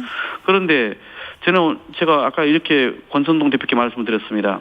우선 공직자 범죄나 선거 범죄를 마치 우리가 이것을 이번에 이제 4개월 후에는 경찰만 수사하도록 하는 것이 큰 어떤 그 비리 범죄를 감추기 위한 무슨 여야 간의 야합으로 이렇게 몰아가는데 그건 얼토당토하는 것이다. 실제 우리가 논의 과정에서 그런 게 전혀 없었고요. 그리고 특히 보면 공직자 범죄는 이미 고위공직자는 공수처에서 하고 있지 않습니까? 네. 그리고 일반 공직자 사건은 다 경찰들이 훨씬 더 많은 사건을 다루고 있습니다. 이게 문제될 리가 없고요. 선거 범죄 관련해서도 제가 이렇게 말씀드렸습니다. 선거 범죄와 관련해서 2018년도까지 통계 자료를 봤더니 경찰이 5배 이상의 더 많은 수사를 하고 있습니다. 그렇죠. 그리고 이 법이 지금 4월 말에 통과되더라도 4개월 유예 기간이 있거든요. 그런데 지방선거가 6월 1일에 끝나지 않습니까? 그러면 약 3개월 정도의 시간이 남기 때문에 검찰의 지금의 수사 역량 가지고 3개월이면 충분히 다 수사를 할 수 있는 사안들이고요. 그리고 그 이후에도 검찰에서는 네. 결국은 그 이후에 이제 공소시효가 선거 사범 같은 경우 6개월이거든요. 그러니까 이 경찰에 대한 1차 수사 이후에 보안 수사라든가 그 이후에 이 재판의 과정에서도 이걸 다룰 수 있지 않습니까? 네. 그래서 저는 이것은 그냥 핑계를 대기 위한 것이다라고 볼 수밖에 없다는 것이죠. 그래서 오히려 이런 현실적으로 문제가 없다는 것을 국민들께 먼저 알려야지. 예. 그 몇 사람이 주장한다고 해서 이것을 그냥 다 이제 합의돼서 밥상까지 차리는데 이것을 다 그냥 뒤집어 엎는 일이 있어야 되겠냐 이렇게 저는 뭐 항의를 하고 있는 상황입니다. 밥상을 뒤집어 엎었습니까? 국민의힘에서? 네. 그런 것이죠. 네. 이건 의장이 중재해서 여야가 합해서 국민들 앞에서 차려놓은 밥상인데 네. 이걸 며칠도 안 가가지고 그냥 정면으로 뒤집어 엎으려고 하는 상황까지 온 거 아닙니까? 네. 박병석 국회의장은 뭐라 하십니까? 박병석 의장님은 우선 오늘 뭐 제가 5회차 뵙고 오전에는 권성동 대표가 찾아뵙습니다. 네. 의장께서는 우선은 좀 경청하는 입장이셨고요. 그다음에 여야 원내대표가 좀 협의를 해주시라 이런 이제 그 태도를 취하셨는데 네. 저는 오늘 본인이 언급한 게 있고 또 지난번 이미 공표하신 게 있지 않습니까? 네. 의장의 중재안은 최종적인 것이다. 그리고 이 중재안을 수용한 정당의 입장에서 국회를 운영하겠다. 이렇게 단호하게 말씀하셨거든요. 예. 그 이야기는 어렵게 이 중재안이 도출돼서 양당의 원내대표가 의원총회 이후에 합의서에 서명까지 맞춘 것이기 때문에 네. 기존의 이 협상 과정에서 의총에서 부결된 것과는 원천적으로 다른 상황 아닙니까? 그렇기 때문에 의장께서는 그 명분을 가지고 이제는 이미 또 공표한 대로 국민의힘이 약속을 어기고 합의사항을 파기한다면 결국은 본인의 최종안을 수용한 민주당의 입장에 서서 이 문제를 처리할 수밖에 없을 것이다라고 예. 저는 보는 것이고 이미 저는 이미 의장의 심중에도 그런 뜻이 있다 이렇게 보고 있습니다. 알겠습니다. 윤석열 당선이 정치권에서도 고민해달라 밝혔는데 이게 무슨 말입니까? 저도 정말 이 말뜻을 도대체 알아듣지는 못하겠습니다. 그러면은 그동안 그 정치권인 국회의장과 여야 원내대표를 비롯한 300명의 국회의원들은 그런 생각도 없이 이 법안 처리에 대해서나 향후 이 권력기관 개편에 대한 합의를 했다는 뜻입니까? 네. 오히려 이제는 대한민국은 3권 분립이 되어 있는 나라이죠. 그러면 국회의장과 그리고 여야가 합의해서 의총까지 추진됐으면 그걸 존중하는 것이 행정부 수반이 될 사람으로서의 마땅한 태도와 자세 아니겠습니까? 네, 알겠습니다. 그러면 민주당에서는 앞으로 어떻게 합니까? 검찰 개혁 법안을? 저희로서는 국민의힘이 합의 내용을 파기한 것인지 아니면 파기를 앞으로 하려고 한다는 것인지 최종적으로 의장께서 확인을 해주셔야 한다 생각합니다. 그리고 그 합의 파기가 공식화된 거라면 네. 이제는 의장께서 결단하고 그리고 지난번 공표한 대로 이제는 행동하실 수밖에 없는 것이죠. 네. 그리고 지난주에 여야 원내대표가 합의서를 쓴 직후 이번 주 월요일부터 서로 네. 그 합의 상황에 입각한 조문을 가지고 법사위에 소위를 가동하기로 한 바가 있습니다. 네. 그래서 저희는 오늘 저녁에 지금 소위 소집을 해놓은 상태이고요. 네. 그래서 이제 오늘 저녁부터 법사위에서의 법안의 이 합의 사항에 입각한 네. 그 범위에서의 일단은 그 법안 심사와 처리 과정을 밟아 나갈 거고요. 대표님, 그러면요, 민주당의 원래 개혁안입니까? 아니면 중지안 합의안을 가지고 지금 현재는 의장께서도 합의안, 그러니까 본인이 제시해서 여야가 합의하고 서명 의총을 통해서 추인받고 합의서에 서명을 했던 그 합의안이지 않습니까? 네. 이 합의된 내용을 가지고 법사에서 처리를 해야 본인도 그런 명분이 생기지 않겠어요? 알겠습니다. 예, 그래서 그 부분을 지금 의장께서는 뭐 강조를 하시는 것 같습니다. 알겠습니다. 네. 다른 것도 좀 여쭤보겠습니다. 청문회 이제 시작됐는데요. 네. 청문회 들어가서 민주당이 따지고 물어야 되는 거 아닙니까? 물론 당연히 따지고 물을 준비 다 되어 있고요. 네. 그런데 다만 네. 인사청문회에 있어서 자료 제출 문제는 아주 기본적인 요건이거든요. 네. 그러니까 가령 답안지 제출도 안 하면서 100점 주고 합격시켜달라고 하면은 그걸 누가 동의를 할 수 있겠습니까? 네. 그래서 가령 한덕수 국무총리 후보자는 23억이나 받은 그 보수를 무역협회장 당시 받지 않았습니까? 예. 근데 이 업무 추진비와 법인카드 안 내놓고 있어요. 사생활 보호라고. 또 그것도 안 내놨어요? 그렇습니다. 그리고 고액자문료 김앤장. 예, 그렇습니다. 이건 보나마나 역대급 그 정관의혹이고 이해충돌 의혹이 있는 거거든요. 예. 그러면 그 고문으로 계시면서 어떤 일을 했는지 업무활동 내역을 내놓으라고 했더니 이것도 업무상 비밀이라고 안 내놓습니다. 네. 그러니까 본인이 말로는 뭐 세무 신고가 됐으니까 공개될 수밖에 없다 이러면서도 직접 그렇게 해명을 하면서도 자료 제출은 거부하고 있거든요. 그러니까 도대체 어떤 특권이나 이권하고 연결돼 있기에 이렇게 한결같이 자료를 안 내놓는 것인지 우리는 물을 수밖에 없잖아요. 네. 제대로 된 검증 없이 어떻게 총리 인준을 할 수 있겠습니까? 자, 국민의힘 최영두 의원은 국민의힘에서 너무 무리한 자료 제출이다, 너무 많이 내놓으라고 한다, 이렇게 얘기하던데요. 저는 이건 너무 국민의힘도 아무리 그 윤석열 당선인의 초대 국무총리 후보자일지라도 감싸 안으려고만 하지 마시고 국민 앞에서는 낱낱이 모든 것을 밝혀야 그래야 첫 단추가 제대로 끼고 그다음 나머지 국무위원들도 제대로 인선이 가능하다고 보셔야 되거든요. 네. 그런데 지금 이 한덕수 총리의 자료 제출 부분은 제가 봐도 납득이 안 될 정도로 너무 모든 것을 피해가려고 그래요. 그냥 무조건 시간을 끌고 이 인사청문회 기간만 넘기고 나면은 결국은 정치적 부담이 야당에 생기기 때문에 민주당이 해줄 수밖에 없을 것이다라고 하는 그런 아주 얕은 그 노림수라고 볼 수밖에 없는 거거든요. 그래요? 예. 노림수예요? 얕은 노림수를 쓰고 있습니까? 저희는 우리가 뭐 저쪽에서는 무리하게 인사청문을 통해서 발목을 잡지 않냐 얘기를 하는 건데 네. 국민들께서 저희들도 제일 처음에 한덕수 총리를 지명할 때 그래도 뭐 가령 호남 출신이다 또는 옛날 참여정부 출신이다. 이래서 그런 것 때문에 했다라고 생각을 했어요. 네. 근데 막상 언론에서 밝혀진 것들 또 우리 의원들이 밝힌 것들만 놓고 봐도 네. 어마어마한 그런 사안들이 계속 제기되고 있지 않습니까? 네. 그러면 우리가 그냥 눈 감고 이런 분을 어떻게 통과시킵니까? 국민들의 지금의 눈높이가 얼마나 높아졌는데요. 그런 점에서 저희는 아주 철저하게 검증하는 것이 야당으로서 또 국회로서의 책무이기 때문에 저희는 그렇게 진행할 수밖에 없는 것이죠. 지금 상황이면 한덕수 총리 후보자 통과 못합니까? 최종적으로 저희가 통과할 대상이다 아니다라고 단언할 수는 없습니다만은 지금 제기된 의혹만으로 과연 국민 눈높이를 저는 넘어설 수 있을지 저는 장담을 할 수 없는 단계다. 그리고 더구나 이렇게 자료 제출을 않고 어물쩍 넘어가는 것에 대해서 저희로서는 동의할 수가 없습니다. 네. 서울시장 선거 준비는 잘 되고 있습니까? 예, 이제 최종적으로 새 후보로 이제 압축이 돼서 100% 국민 경선으로 치르기로 이제 결정을 하지 않았습니까? 네.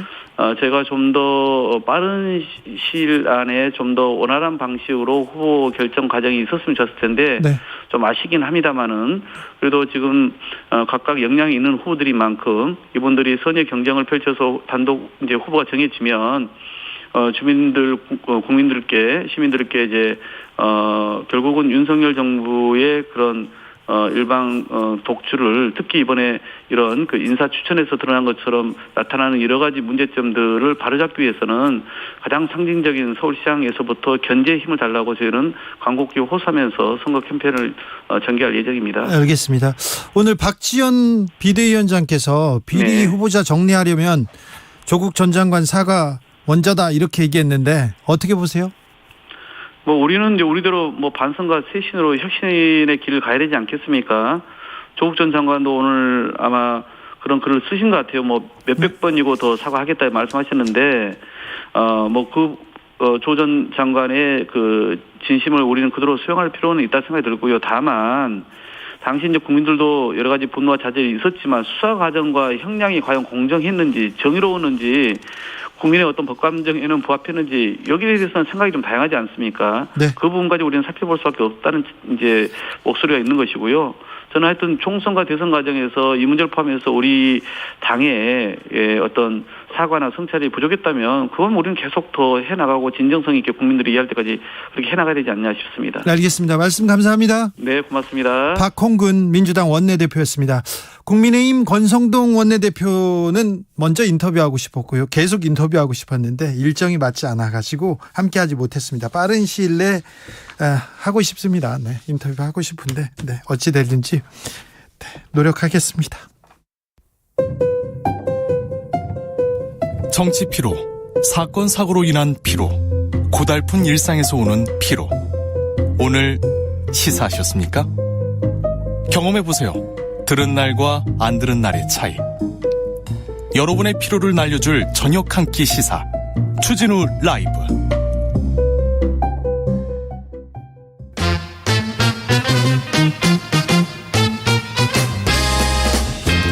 정치권의 뉴스와 화제 그리고 지방선거 민심은 어떻게 보고 있을까요? 여론조사 빅데이터로 집중 분석해 보겠습니다. 여론과 민심. 이강윤 한국사회여론연구소 소장 어서 오세요. 안녕하세요. 전민기 한국인사이트 연구소 팀장. 네, 반갑습니다. 네, 연구소에서 오셨어요. 연구를 그렇게 하세요. 네. 자, 뭘 연구를 먼저 해볼까? 윤석열 당선인. 자, 어떻게 지금 기대가 어떻습니까? 그리고 또 빅데이터는 어떻게 보고 있습니까? 당선된 지 이제 40일 좀 넘었죠. 네. 계속 가장 힘이 셀 때입니다. 그렇습니다. 계속 조사를 해오고 있고 지금부터 취임식 때까지 지지율이 계속 올라가는 게 여지까지의 정상적 패턴이었는데 그래가지고 막 70% 80% 막 올라갔었죠 예전에. 네. 오늘 나온 리얼미터 조사 보죠. 윤석열 당선자 잘할 거다 49.8%. 그러지 않을 것 같다. 좀 안 돼 보이는 것 같다. 44.8%. 리얼미터는 4월 3주차 18일부터 22일까지 닷새간 전국 만 18살 이상 남녀 2,527명 대상으로 진행했고요. 표본오차 95% 신뢰 수준 플러스 마이너스 1.9%입니다. 1.9%포인트입니다.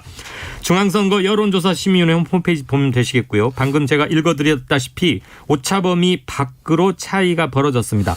50% 전후를 오가고 있는데요. 긍정이.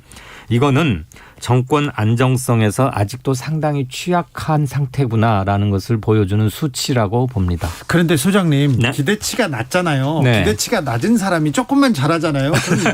굉장히 또 점수를 따기도 해요. 실망할 것도 없다? 네. 그리고 지금은 그 대선에서 네.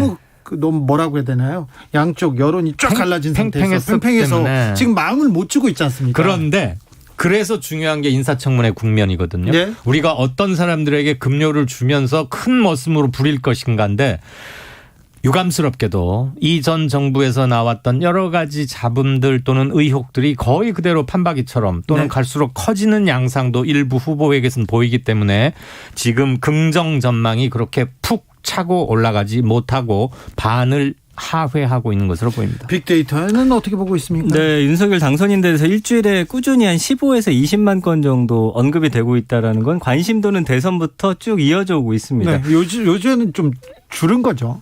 그렇지만 그렇게 또 많이 줄지 않았어요. 그래요? 거의 비슷한 추이로 가고 있어요. 근데 대선 때만 한 20만 건까지 막 올라갔다가 지금 10에서 15만 건 사이로 왔다 갔다 하는데 요즘은 잘 안 보이시거든요. 예, 그러나 이제 이야기는 계속되고 있다라는 것이고요. 지금 이제 세 가지 이슈 정도로 지금 보여지고 있어요. 그 청와대 이전과 관련해서 그리고 장관 인선, 그다음에 이제 검찰 관련 이야기. 검찰 이야기가 쑥 올라왔죠? 예, 근데 이제 문제는 그 대선 이후에 사실은 긍정 감성어가 65% 이상이 나왔었는데 그 최근 한 달간은 부정이 69%까지 올라가 버렸어요. 부정이 많네요. 예, 그러니까 제가 지난주에 말씀드린 대로 사실 그 장관 후보자들 어떤 논란과 관련해서 특정 후보자에 대해서 지금 여러 지금 비리나 의혹들이 나오고 있지 않습니까? 네. 그거를 그 사람 한 명 한 명 따라가면서 세세하게 들여다보진 않지만 이 사람들의 논란이 결국에는 한 장 한 장 쌓여가지고 결국엔 윤석열 당선인에게 타격을 주고 있다. 저는 이렇게 좀 보여지거든요. 네. 그래서 뭐 논란이나 갈등, 뭐 차별, 비판하다, 우려의 목소리. 그러니까 사실은 예전과 달라져서 국민 통합해주고 좀 뭔가 새로운 기대감으로 출발했는데 크게 다르지 않다라는 인식을 지금 갖고 계신 것 같습니다. 네. 하나만 짧게요. 부정 전망이 적어도 45 정도를 기록하고 있는데 지난 직전 조사에 비해서 좀 특이한 점이 있어서요. 20대, 30대에서는 부정 전망이 좀 높아졌고 네. 국민의힘 지지층에서도 3%포인트가량 올랐습니다. 그리고 중도층과 자영업층에서 올랐어요. 네. 이거는 좀 유념해서 봐야 할 대목이다 이렇게 보입니다. 네. 국민의힘에서도 우려하고 있다. 네. 재난 속보 말씀드리겠습니다. 2022년 4월 25일 오후 7시 신안군 제주도 서부, 제주도 북부 지역에 호우주의보가 발효됐습니다. 외출을 자제하시고 TV 라디오들 통해서 기상정보 청취 부탁드리겠습니다. 자, 그런데요. 인사청문회 그리고 장관 후보자들이 지금 윤석열 당선인한테 지금 영향을 미치는 거는 같아요. 네. 자, 그런데 검찰개혁 이슈는, 검찰 이슈는 어떤 영향을 미치고 있을까요? 저희가 오늘 TBS 의뢰로 오늘 아침에 발표한 건데요. 우선 이제는 거의 물 건너 가는 듯이 뭐 의원총회에서 양당이 추인하고 통과될 것 같았는데 네. 지금 전혀 새로운 국면 왔잖아요. 조금 전에 박홍근 총무 원내대표도 얘기 들었지만 국민들께 특히 서울 시민들에게만 일단 이번에 물어봤어요. 여야가 국회의장의 검수 덜박 완박 아니고요. 덜박 중재안을 수용한 것에 대해서 어떻게 보시느냐 그랬더니 아마 양당 강성 지지자들이 반대를 표명한 것 같은데 잘못됐다 42.5 잘했다 34예요. 아, 그래 잘못했다가 더 많아요? 네, 많았어요. 그런데 지금 일단 합의가 이제 물 건너 가고 있는 분위기죠. 또 하나는 국회의장 중재안에 대해서 검찰이 강력 반발했지 않습니까? 네. 즉각적으로 한두 시간 만에. 그게 검찰의 반발을 어떻게 보시느냐 그랬더니 검찰 반발 이해하고 합당하다 43.5 합당하지 않다. 왜 반발하는지 모르겠다 44.9 굉장히 팽팽합니다. 근데 네. 합당하다는 게 사실 검찰이 집단적으로 반발하는 게 합당하다 이렇게 보는 사람이 있다고요? 있죠. 그러니까 원래 검찰은 지금 국가 행정 공무원입니다. 공무원인데 공무원은 지켜야 할 행정 복무 규정이라는 게 있어요. 근데 대한민국에서는 검찰은 모든 거에서 상당히 치외법권 또는 열외인 것은 검사가 처벌하지 사실입니다. 않으면 죄가 되지 않습니다. 우리나라에서는. 근데 자, 조사 개요 부탁드릴게요. 아, 예. TBS 의뢰로 KSOI가 지난 4월 22일, 23일 이틀간 조사했고요. 성인 남녀 서울 시민 1,005명. 표본오차 95% 신뢰 수준 플러스 마이너스 3.1%포인트 응답률 6.0%입니다. 중앙선거 여론조사 심의위원회나 저희 한국사회 여론연구소 홈페이지 보시면 되겠습니다. 빅데이터도 검찰 관련된 얘기를 잡고 있습니까? 어떤 쪽에서 지금 집중합니까? 사실은 이걸로는 사실은 검수 완박을 찬반하는 거에 대해서는 좀 분류하기는 좀 쉽진 않아 보여요. 그러나 네. 일단 검찰 개혁이나 검수 완박과 관련해서 지난주만 하더라도 이제 부정비율이 70% 정도였는데 83%까지 올라왔다라는 거. 그래요? 양쪽에서의 어떤 이런 논란이나 이런 이야기들 자체. 그러니까 검찰 개혁을 찬반은 아니지만 이것을 사안을 바라보는 국민들의 시각 자체가 굉장히 부정적이다라고 좀 보셔야 될 것 같습니다. 소장님, 네. 이 검찰 이슈가 이 지방선거에는 어떤 영향을 미칠까요? 일단은 누구한테 유리합니까? 피로도를 주고 있다는 것에 양당이 주목해야 할 겁니다. 네.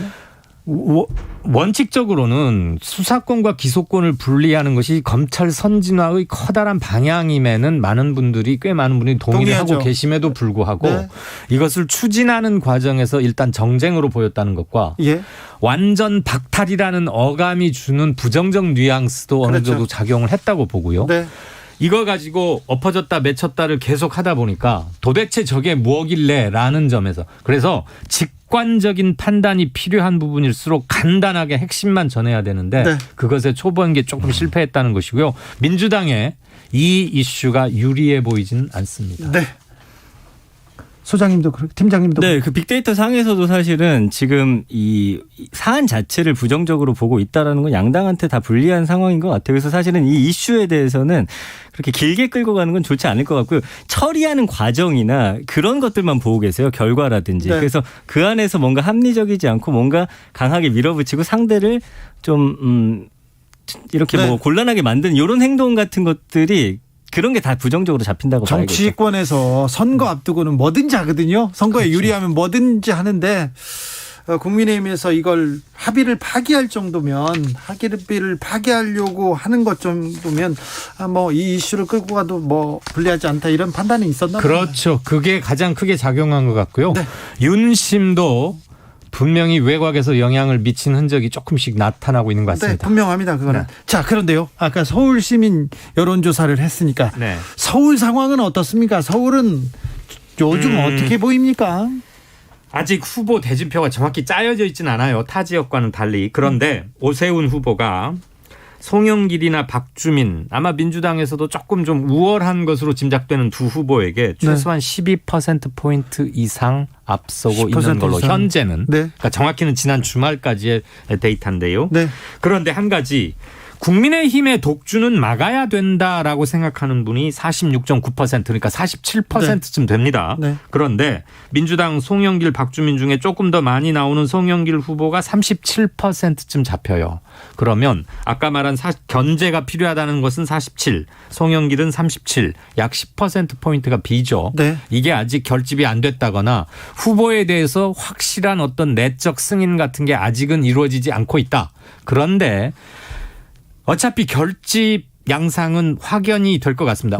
선거가 되면 또 결집하죠. 이번 지선은 지난 대선의 명백한 연장전이자 제2라운드가 될 것이 거의 확실시되기 때문에 네. 그렇다고 보면 지난번 서울에서 윤 후보가 이재명 후보를 약 5%포인트 앞섰는데 네. 이번 서울에서 얼마나 줄일지 그리고 지난 4.7 재보선 작년에서는 굉장히 차이가 벌어졌잖아요. 그게 어디까지 좁혀지는지도 굉장히 큰 관심사입니다. 빅데이터는 어떻게 봅니까? 오세훈 현 시장 같은 경우에 이제 언급량이 5만 건으로 가장 많고요. 네. 긍정이 50%가 넘습니다. 그런데 이제 민주당 후보는 송영길, 박주민 후보 모두 60% 이상의 부정 비율을 갖고 있고요.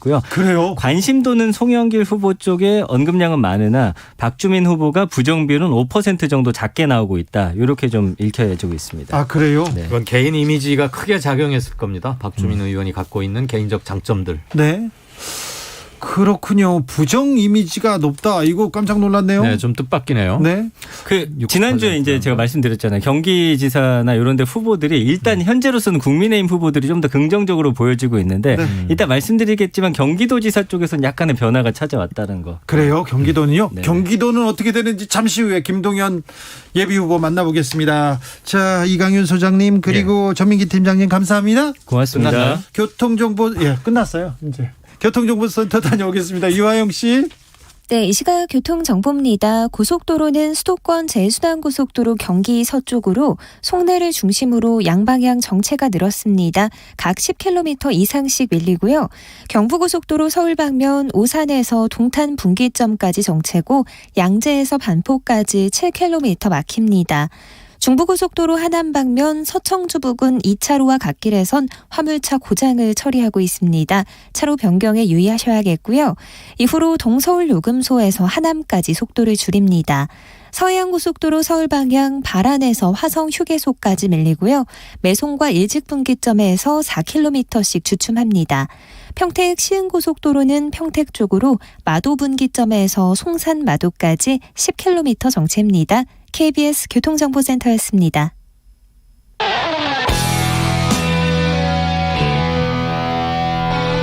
스치기만 해도 똑똑해진다. 드라이브 스루 시사 주진우 라이브.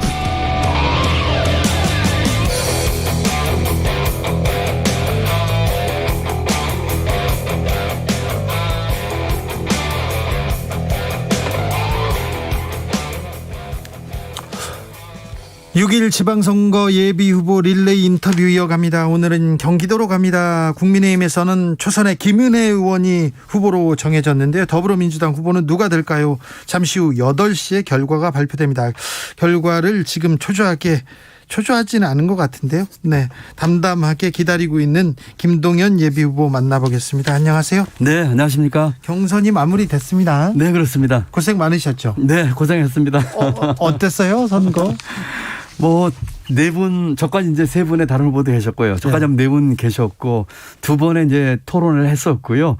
저는 뭐, 당에서 결정하는 경선 룰대로 했는데, 네. 이제 국민의힘은 후보가 결정이 됐고, 네. 저희도 빨리 좀 결정이 돼서 이제 본선을 떼야 되겠는데, 네. 조금 안타깝긴 합니다만 최선을 다해서 경선에 임했습니다. 8시에 네. 이렇게 후보가 결정됩니까? 아니면 결선 투표도 있습니까? 그 결정에 따라서 만약에 1등 후보가 50%를 넘으면 네. 그냥 끝나는 거고요. 네. 50%를 못 넘으면 네. 1, 2등 간에 결선 투표를 합니다. 네. 근데 표정이 좋으시네요. 저는 늘 표정 좋게 하려고 애쓰고 있습니다. 늘 표정이 좋으세요. 그것도 네. 좀 비결이 있습니까? 그냥 좀 낙천적이고 네. 또 긍정적으로 생각하기 때문에 그렇죠. 또 조금 예. 힘든 일 생겨도 네. 어쩌면 이게 더 좋은 일 생길 수 있는 그런 하나의 그 과정에 대해 생각하면서 늘 즐겁고 긍정적으로 생각하고 있습니다. 그게 저는 안 됩니다. 그게 그렇게 어렵습니다. 그러세요? 네. 네. 정치권에서 조금 몇 달 되셨는데 네. 그 생각이 잘 작동하지 않는구나 그럴 때도 있지 않습니까? 뭐 그럴 때도 없는 건 아니지만 네. 그래도 궁극적으로는 잘 될 거라 생각하고 있고요. 네. 그리고 초심이 잃지 않으면 네. 제가 이것을 다른 제 사심이나 뭐 욕심이 아니라 뭐 국민을 위하고 사회의 변화를 위해서 한다고 생각하면 네. 제 심 닿는 데까지 한다고 생각하면 뭐 늘 즐겁게 할 수 있을 것 같습니다. 알겠습니다. 김은혜 후보가 국민의힘에서 네. 당심은 김은혜, 민심은 유승민이었는데 결국은 김은혜 후보가 됐습니다. 네, 그렇더군요. 네. 예상대로. 네, 예상하신 대로. 예상을 뭐 좀 했습니다. 예. 네. 자, 어떻게 평가하시고 어떻게 이제 상대하실 생각이십니까? 만약에 후보가 되신다면. 예, 만약에 후보가 된다면 네. 김은혜 후보는 뭐 한마디로 얘기하면 윤석열 당선자의 뭐 아바타 대변인 아닐까요? 네. 또 어떻게 보면은 뭐 자객 공천이라고 해서 또 다른 그 유승민 후보를 좀 안 되게 하게끔 네네. 하는 그런 생각도 많이 드네요. 네. 어쨌든 저희 입장에서는 뭐 두 분 중에 누가 나와도 마찬가지였지만 김은혜 후보가 된 만큼 반드시 이기겠습니다. 그리고 이겨야 합니다. 이번 경기도 선거가 진보, 개혁, 민주, 이 민생을 하려고 한 세력에게는 가장 중요한 선거입니다. 예. 반드시 이기겠습니다. 아, 그래요? 다 좋은데요. 네. 후보님 뭐 컨텐츠도 좋고 뭐 역량도 좋고 능력도 다 좋은데 태도도 다 좋아요. 그런데 정치적으로 이렇게 상대 후보를 좀 뭐라고 해야 되나 압도해야 되는 이런 정치 공세 이런 거 부족합니다. 예, 그런 얘기 듣는데 네. 뭐 앞으로 보완을 하겠습니다만 뭐 우선 제가 가지고 있는 이 실력과 경륜 또 소통과 공감 능력으로 당당하게 대처를 하겠고요. 네. 앞으로는 조금 더 정치적으로도 그와 같은 뭐 카리스마로 상대방을 압도할 수 있는 그런 것들도 사실은 뭐 없다고 할 수는 없고요. 네. 그 단단한 용기는 안에는 실력에서 나옵니다. 네. 그런 면에서 저는 뭐 오랫동안의 경험과 실력으로 그런 용기와 소신이 있다고 생각하기 때문에 네. 다만 바깥으로 내는 표현하는 그런 점에 있어서는 앞으로 조금 이제까지와 다른 공부를 좀 하면서 치열하게 싸워보겠습니다. 김은혜 후보는 대장동 저격수가 되겠습니다. 이 말로 그리고 자기가 그 도지사가 되면 그 이재명 전 지사의 모든 것을 다 파악했습니다. 이렇게 얘기하던데 이 부분은 어떻게 보십니까? 아주 바람직하지 않다고 생각합니다. 경기도지사 선거하는데 왜 다 지나간 대장동 얘기가 주 이슈가 돼야 되는지 모르겠어요. 네.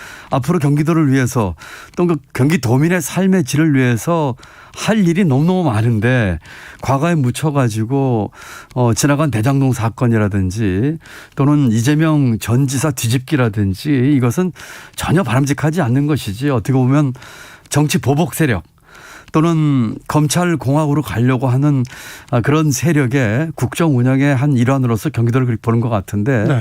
전혀 바람직하지 않다고 생각합니다. 우선 경기도민의 삶의 질, 도정을 잘 관리하고 경기도 경제를 활성화하고 민생을 살리는 것, 이런 것에 집중하는 것이 맞다고 생각합니다. 네. 아무튼 대장동 저격수 이런 게 기억에 남아요. 그죠? 그렇죠. 네. 그런데 그건 뭐 지난 대선 때 뭐 했던 그 두 후보 간에 있었던 얘기이고, 지금 대장동 사건도 명명백백하게 특검 같은 거 통해서 밝혀야 되겠죠. 그렇지만 이것이 정치 보복이나 본질을 훼손한 이런 내로 가는 것은 네. 경기도민을 위해서나 국정을 운영을 위해서 전혀 바람직하지 않습니다. 김동연이 그리는 경기도는 어떤 모습일까요? 저는 경기도를 변화시켜서 대한민국을 바꾸겠습니다. 네.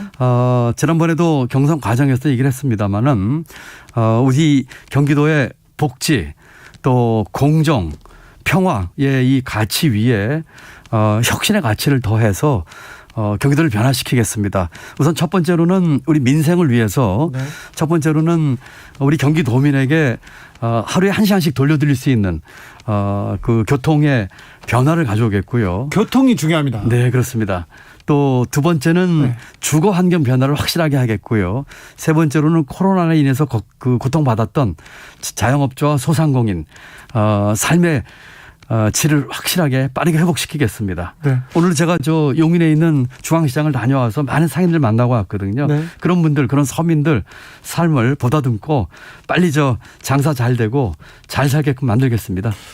교통이 좀 편리해진다면 경기도에서 서울로 출퇴근하는 길이 조금만 단축된다면 경기도에서 사는 것도 좋을 텐데 그렇게 생각하는 사람들이 있는데 왜 그 문제가 잘 해결되지 않을까요? 아무래도 이제 중앙정부와의 관계, 네. 또 여러 가지 재정 투자, 또 이런 것들이 더 관련돼 있겠죠. 저는 서울로 출퇴근하는 경기도민에게 하루에 1시간씩 돌려드리겠다고 약속을 했거든요. 지하철보다 3배 빠른 GTX의 빠른 건설을 통해서 서울과의 통근 통학 시간을 30분 단축시켜서 왕복 1시간 벌겠습니다. 제가 중앙정부에서 나라 살림을 살았고 네. 전체 SOC 투자를 총괄했던 사람이기 때문에 그와 같은 것을 하는데 적임이라고 생각을 하고요. 그뿐 아니라 뭐 여러 가지 5호선, 6호선, 7호선, 8호선 등 광역철도망도 아주 촘촘하게 짜서 이 출퇴근 시간과 통학 시간을 단축시키겠고요. 네.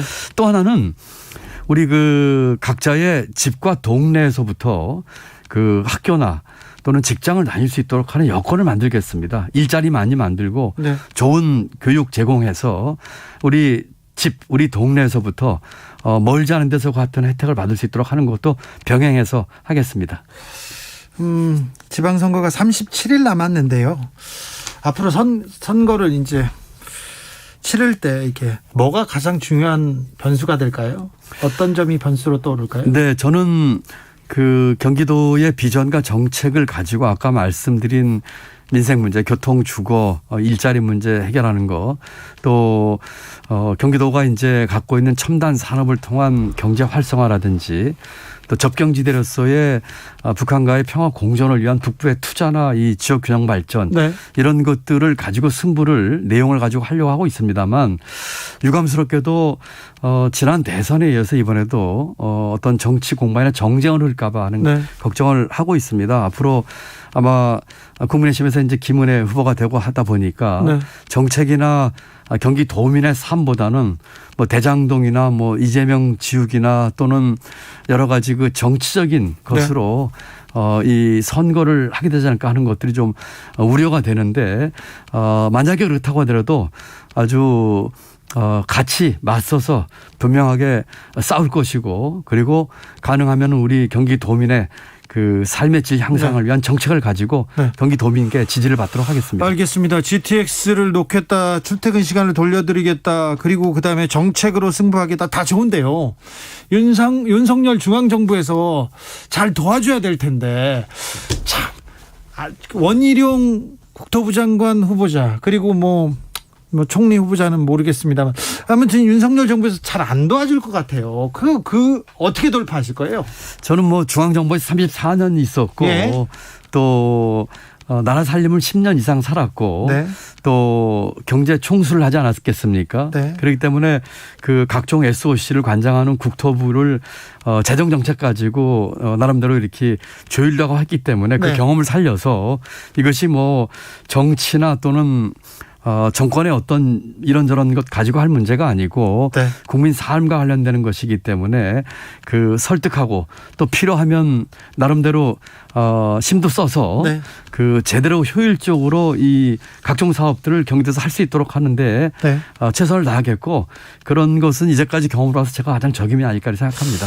네, 뭐 능력, 뭐 경험 좋습니다. 그런데 이게 정책 대결, 능력 대결이 아니고 갑자기 정치판은 또 다른 변수가 터지지 그렇습니다. 않습니까? 지금은 뭐 검찰 수사권 폐지 얘기가 나오고 있는데 이 지금 대치 정국으로 갈 가능성이 좀 큽니다. 청문회도 오늘 안 열리고 요게 또 선거에도 영향을 미칠 텐데 중앙 정치에서 이런 변수들 어떻게 보고 계시는지요?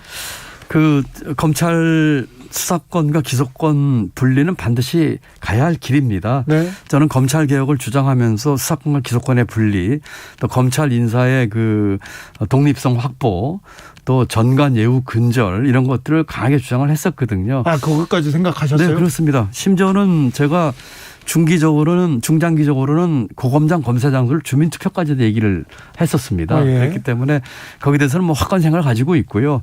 근데 문제는 지금 우리 주 앵커께서 말씀하신 것처럼 이런 것들이 이제 정쟁화가 되면서 지방선거에 영향을 미치는 것이 걱정이죠. 그렇죠. 저희 지방선거에 출마한 사람으로서는 이런 것들로 인해서 대립이 격화되면서 영향을 미칠까 봐 하는 것들이 조금 우려는 됩니다. 네.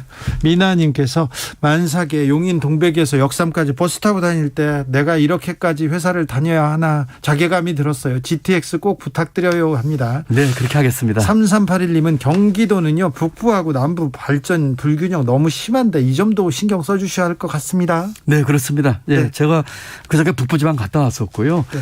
지금 북부와 남부의 불균형이 심하기 때문에 제가 출마하면서 내세운 큰 방향 중에 하나가 균형 발전 얘기를 했거든요. 네. 북부 지역 과감한 투자를 하겠고 이것이 앞으로 북한과의 그 평화공존의 통일을 위한 대비로 좋을 것 같고 아마 윤석열 정부에서는 그 남북 관계가 지금보다 훨씬 경색될 가능성이 높지 않겠습니까? 네. 그런 측면에서 경기도의 역할이 크다고 생각하기 때문에 네. 북부 투자를 통한 이 평화 공존의 방법을 잘 찾겠습니다. 네. 한덕수 국무총리 후보자는 공직에 계실 때 좀 자주 보시지 않았습니까? 네, 뭐 잘 아는 분입니다. 그렇죠. 그래요? 잘 알아요? 네, 압니다. 말하기 좀 곤란하겠지만 또 어떻습니까? 뭐 실력이나 뭐 인품이나 훌륭하신 분이긴 한데 이번에 이제 전관 예우 때문에 네. 많이 문제가 돼서 뭐 저도 좀 비판을 했습니다만 네. 고위공직을 한 사람으로서의 금돈을 지키지 못했다 이렇게 생각을 합니다. 네. 저는 뭐 장관과 부총리 그만두고 수많은 제의 전부 거절하고 일체의 정관예를 받지도 않았고 장관 그만두자마자 로펌이나 뭐 다른 데서 좀 와주세요, 뭐 해주세요 그런 데 많았죠? 많았습니다. 뭐 큰 기업들, 뭐 일부 대형 로펌들, 뭐 정말 그 거절하기 어려운 제의를 많이 받았지만 저는 전부 다 거절했습니다. 네. 2565님께서 행정 전문가의 능력 기대합니다. 그러면 행정력 이거 굉장히 중요한 부분인데 오랜 기간 행정가였습니다. 네. 자, 지역사회 개혁 그리고 공직사회 개혁은 어떻게 하게 했다는 보관이 있으신지요? 저는 아까 그 정의와 공정과 평화와 복지의 가치 위에 혁신의 가치를 더하겠다 그랬거든요. 네. 혁신 가치 중에 첫 번째는 도청과 이 공공부문 개혁입니다. 네. 제가 대선 후보로 냈던 1호 공약이 공직사회 개편이었거든요. 그렇습니다. 네, 그래서 공직사회 철밥통 깨기와 또 여러 가지 규제 완화를 위한 일하는 방법 바꾸기를 주장했고 동시에 또 공무원들에게도 그 일하는 동기부여를 할 수 있는 거를 만들겠다고 했기 때문에 누구보다도 공직사회 잘 알고 있고 개혁의 철학이 있기 때문에 우선 공직사회부터 좀 혁신하겠다는 말씀을 드리고요. 네. 동시에 기업이나 시장의 혁신을 통해서 일자리 만들고 네. 규제 완화하고 또 스타트업 천국 만들어서 이 경기도 경제의 활성화를 기하겠다. 이런 말씀을 드립니다. 기대해 주십시오. 혁신을 통한 성장을 반드시 이루겠습니다. 네. 한 여론조사입니다. 수치는 말씀드리진 않겠는데 만약에 김동연과 김은혜가 붙는다면 대결한다면 김동연이 좀 크게 앞서는 걸로 나왔는데 요걸 보고 어떤 생각 드셨어요? 저는 방심하지 않고 끝까지 박빙의 승부를 벌일 가능성이 많다고 생각을 합니다. 네. 왜냐하면 5월 10일이면 새 정부가 출범을 하고 새 정부가 출범을 하게 되면은 여러 가지 이제 각종 선거를 의식한 선심성 공약이나 네. 또는 새 정부 또 허니문 효과라든지 네.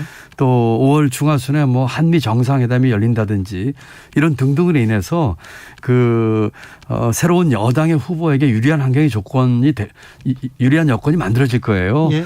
그렇기 때문에 적어도 한 5에서 10%포인트 정도는 저희가 뭐라고 할까요? 좀 잡아먹히고 있다고 생각을 하고 예. 끝까지 분발하지 않으면은 네. 이기기 어렵다.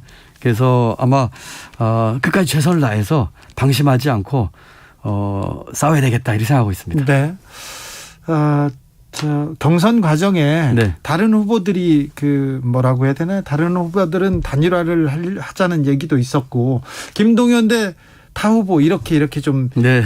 진영이 나뉘었지 않습니까? 네, 네. 세 명이 이렇게 공격하니까 좀 서운하고 막 좀 억울하고 그랬으니까 누가 또 가장 괴롭혔어요? 뭐 세 분 다 이제 한 팀이 이제 곧 되셔야 되니까 뭐 네. 제가 이기든 다른 분이 이기든 그렇습니다만 사실은 저는 이제 민주당과 새로물길 합당해서 일주일밖에 안 됐거든요. 네. 그리고 권리당원이나 뭐 지역구위원회 갈 기회도 없었고요. 그런데 뭐 이런저런 말씀을 주셔서 뭐 서운한 점이 없었던 건 아니지만 네.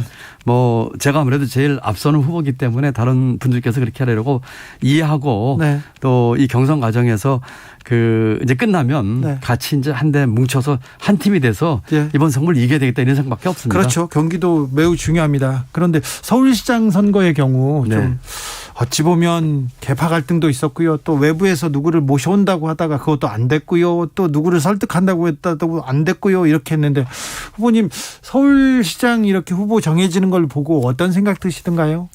조금 저는 이번 경선이나 이런 과정에 조금 아쉬웠던 점은 네. 저희 같은 경우도 지금 또 2차 경선까지 갈 가능성도 있고요. 그런데 네. 벌써 상대 후보는 정해져 가지고 지금 경기도를 막 다니면서 선거 운동을 하고 있거든요. 네. 우리가 좀 늦어졌습니다. 네. 서울시장도 마찬가지로 조금 더 신속하게 좀 정리가 돼서 후보가 결정됐으면 또 좋은 분들 같이 나와서 가장 경쟁력 있는 후보가 결정됐으면 했는데 좀 아쉽긴 합니다만 네. 지금부터라도 이 수도권 선거는 서울, 경기도 또 넓게는 인천까지 같이 한 팀이 돼서 시너지 효과를 낼 수 있는 방향으로 선거운동을 했으면 좋겠고 네. 그렇게 함으로써 수도권 주민들께 이렇게 어필을 강하게 했으면 좋겠습니다. 네. 4620님께서 대장동에 대한 의구심이 완전히 해소가 되었나요? 이제 시작 아닌가요? 하면서 이 부분에 대해서 좀 해소해달라 이렇게 의견을 주셨는데 이 부분에 대해서도 만약에 경기도지사가 되면 좀 신경을 쓰셔야 되겠습니다. 네, 지금 뭐 특검 이미 제안을 이재명 전 고문께서 네. 하셨고 뭐 그런 데서 잘 가려지리라고 생각이 되고요. 네.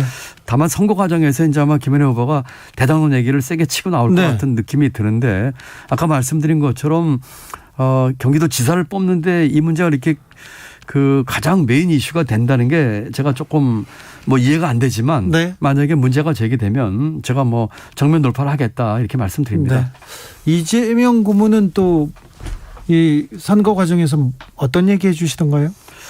얼마 전에도 통화를 했습니다. 뭐 저하고 이제 대선 과정에서 연대했던 사항들에 대한 추진 방안에 대해서도 좀 얘기를 나눴고요. 네. 또 개인적으로 또 이 몇 가지 좀 뭐라고 할까요? 뭐 충고의 말씀도 주셨고 아무래도 뭐 선거나 또는 이 정치에 뭐 경험이 많으시니까 네. 뭐 개인적으로 좋은 얘기를 해주셨습니다. 네. 충고요? 네. 어떤 충고였습니까? 그건 뭐 여기서 말씀드리긴 그렇고요. 네. 네. 여러 가지 뭐 힘을 얻고 편하게 네. 뭐 우선은 뭐 제일 큰 건 아무래도 같이 연대하는 과정에서 합의봤던 내용에 대한 재확인 네. 또 추진 방법에 대한 의논 이것이 가장 많았었죠. 예. 네. 행정가로 이렇게 봤는데 이번에 장관 후보자들이 쭉 불려지는 이름을 보고 네. 그분들의 면면을 보고 어떤 생각 드시던가요? 실망스럽죠. 어떻게 저런 분들로만 이렇게 뽑았을까 싶은 분들이 많을 정도로 네. 실망스러웠습니다. 우선 그 국민들 눈높이에 볼 적에 맞지 않았고요. 뭐 무슨 찬스 이런 것도 네. 많았고 또 공정이라든지 또는 균형, 형평 이런 면에서 봤을 적에 정말 실망스러운 인사였다고 생각을 합니다. 또 뭐라고 할까요? 능력 면에서나 네. 또는 여러 가지 흠집 면에 있어서 정말 우리 국민들을 실망시키는 그런 인선 내용이었다. 저는 이렇게 평가합니다. 경제가 지금 세계 경제가 좀 뭐라고 해야 되나요? 장밋빛은 아닌 것 같습니다. 전쟁도 있고요. 물가 계속 오르고요. 돈을 그렇다고 풀 수도 없는 상황이고요. 걱정인데 우리 경제 정책은 좀 잘 짜지고 있습니까? 지금 뭐 인수위에서 경제 정책을 어떻게 짜고 있는데서 지금 나오는 게 없잖아요. 그래요? 뭐 한 달 동안 뭐 용산 이정문 얘기만 나왔었고 네. 그런 상황이기 때문에 지금 경제는 지금 굉장히 그 신경 쓰기가 많습니다. 네. 말씀하신 것처럼 그 통화 환수 문제, 금리 시간이 다 문제. 됐네요. 아우 제가 이 질문을 또 드리고 싶어가지고 김동연 민주당 경기지사 예비 후보였습니다. 감사합니다. 네, 감사합니다. 저는 내일 오후 5시 5분에 돌아오겠습니다. 지금까지 주진우였습니다. 2022년 한국전력은 한 걸음 천천히 가겠습니다. 조금 늦더라도 함께 갈 수 있도록, 천천히 가더라도 안전히 갈 수 있도록. 작업 중에는 전기를 내리고 다양한 안전장비를 개발하고 모두를 살피는데 더 많은 시간을 쓰겠습니다. 안전을 위한 우리의 발걸음이 모두를 위한 크나큰 발자취가 될 수 있도록 함께 노력하며 나아가겠습니다. 전기 안전을 위한 이 캠페인은 한국전력과 함께합니다. 지구를 위한 새로 고침, 습관을 바꾸는 라디오. 안녕하세요. 밴드 브로콜리 너마저의 윤덕원입니다. 매년 지구의 날을 기념해 지켜지고 있는 기후 변화 주간. 이 행사의 특별한 의미를 들어보겠습니다. 안녕하세요. 노래하고 환경에도 상냥한 가수 폴킴입니다. 이번 주는 기후변화 주간으로 지구에 대해 탄소 중립에 대해 우리 모두 함께 고민하는 시간입니다. 제가 예전에 카페에서 굉장히 오랫동안 일을 했었는데 매일 버려지는 그 일회용품들의 양이 정말 어마어마했고 그게 눈으로 보여지더라고요. 이 일회용품 사용량을 줄여야겠다. 그리고 이것들이 문제로 이어질 수 있겠다라는 것을 생각하게 되었습니다. 이후 지구를 위해 할 수 있는 일들을 고민하게 됐다는데요. 특히 음악인으로서 환경에 대한 책임감을 생각하고 있다고 해요. 저도 계속 앨범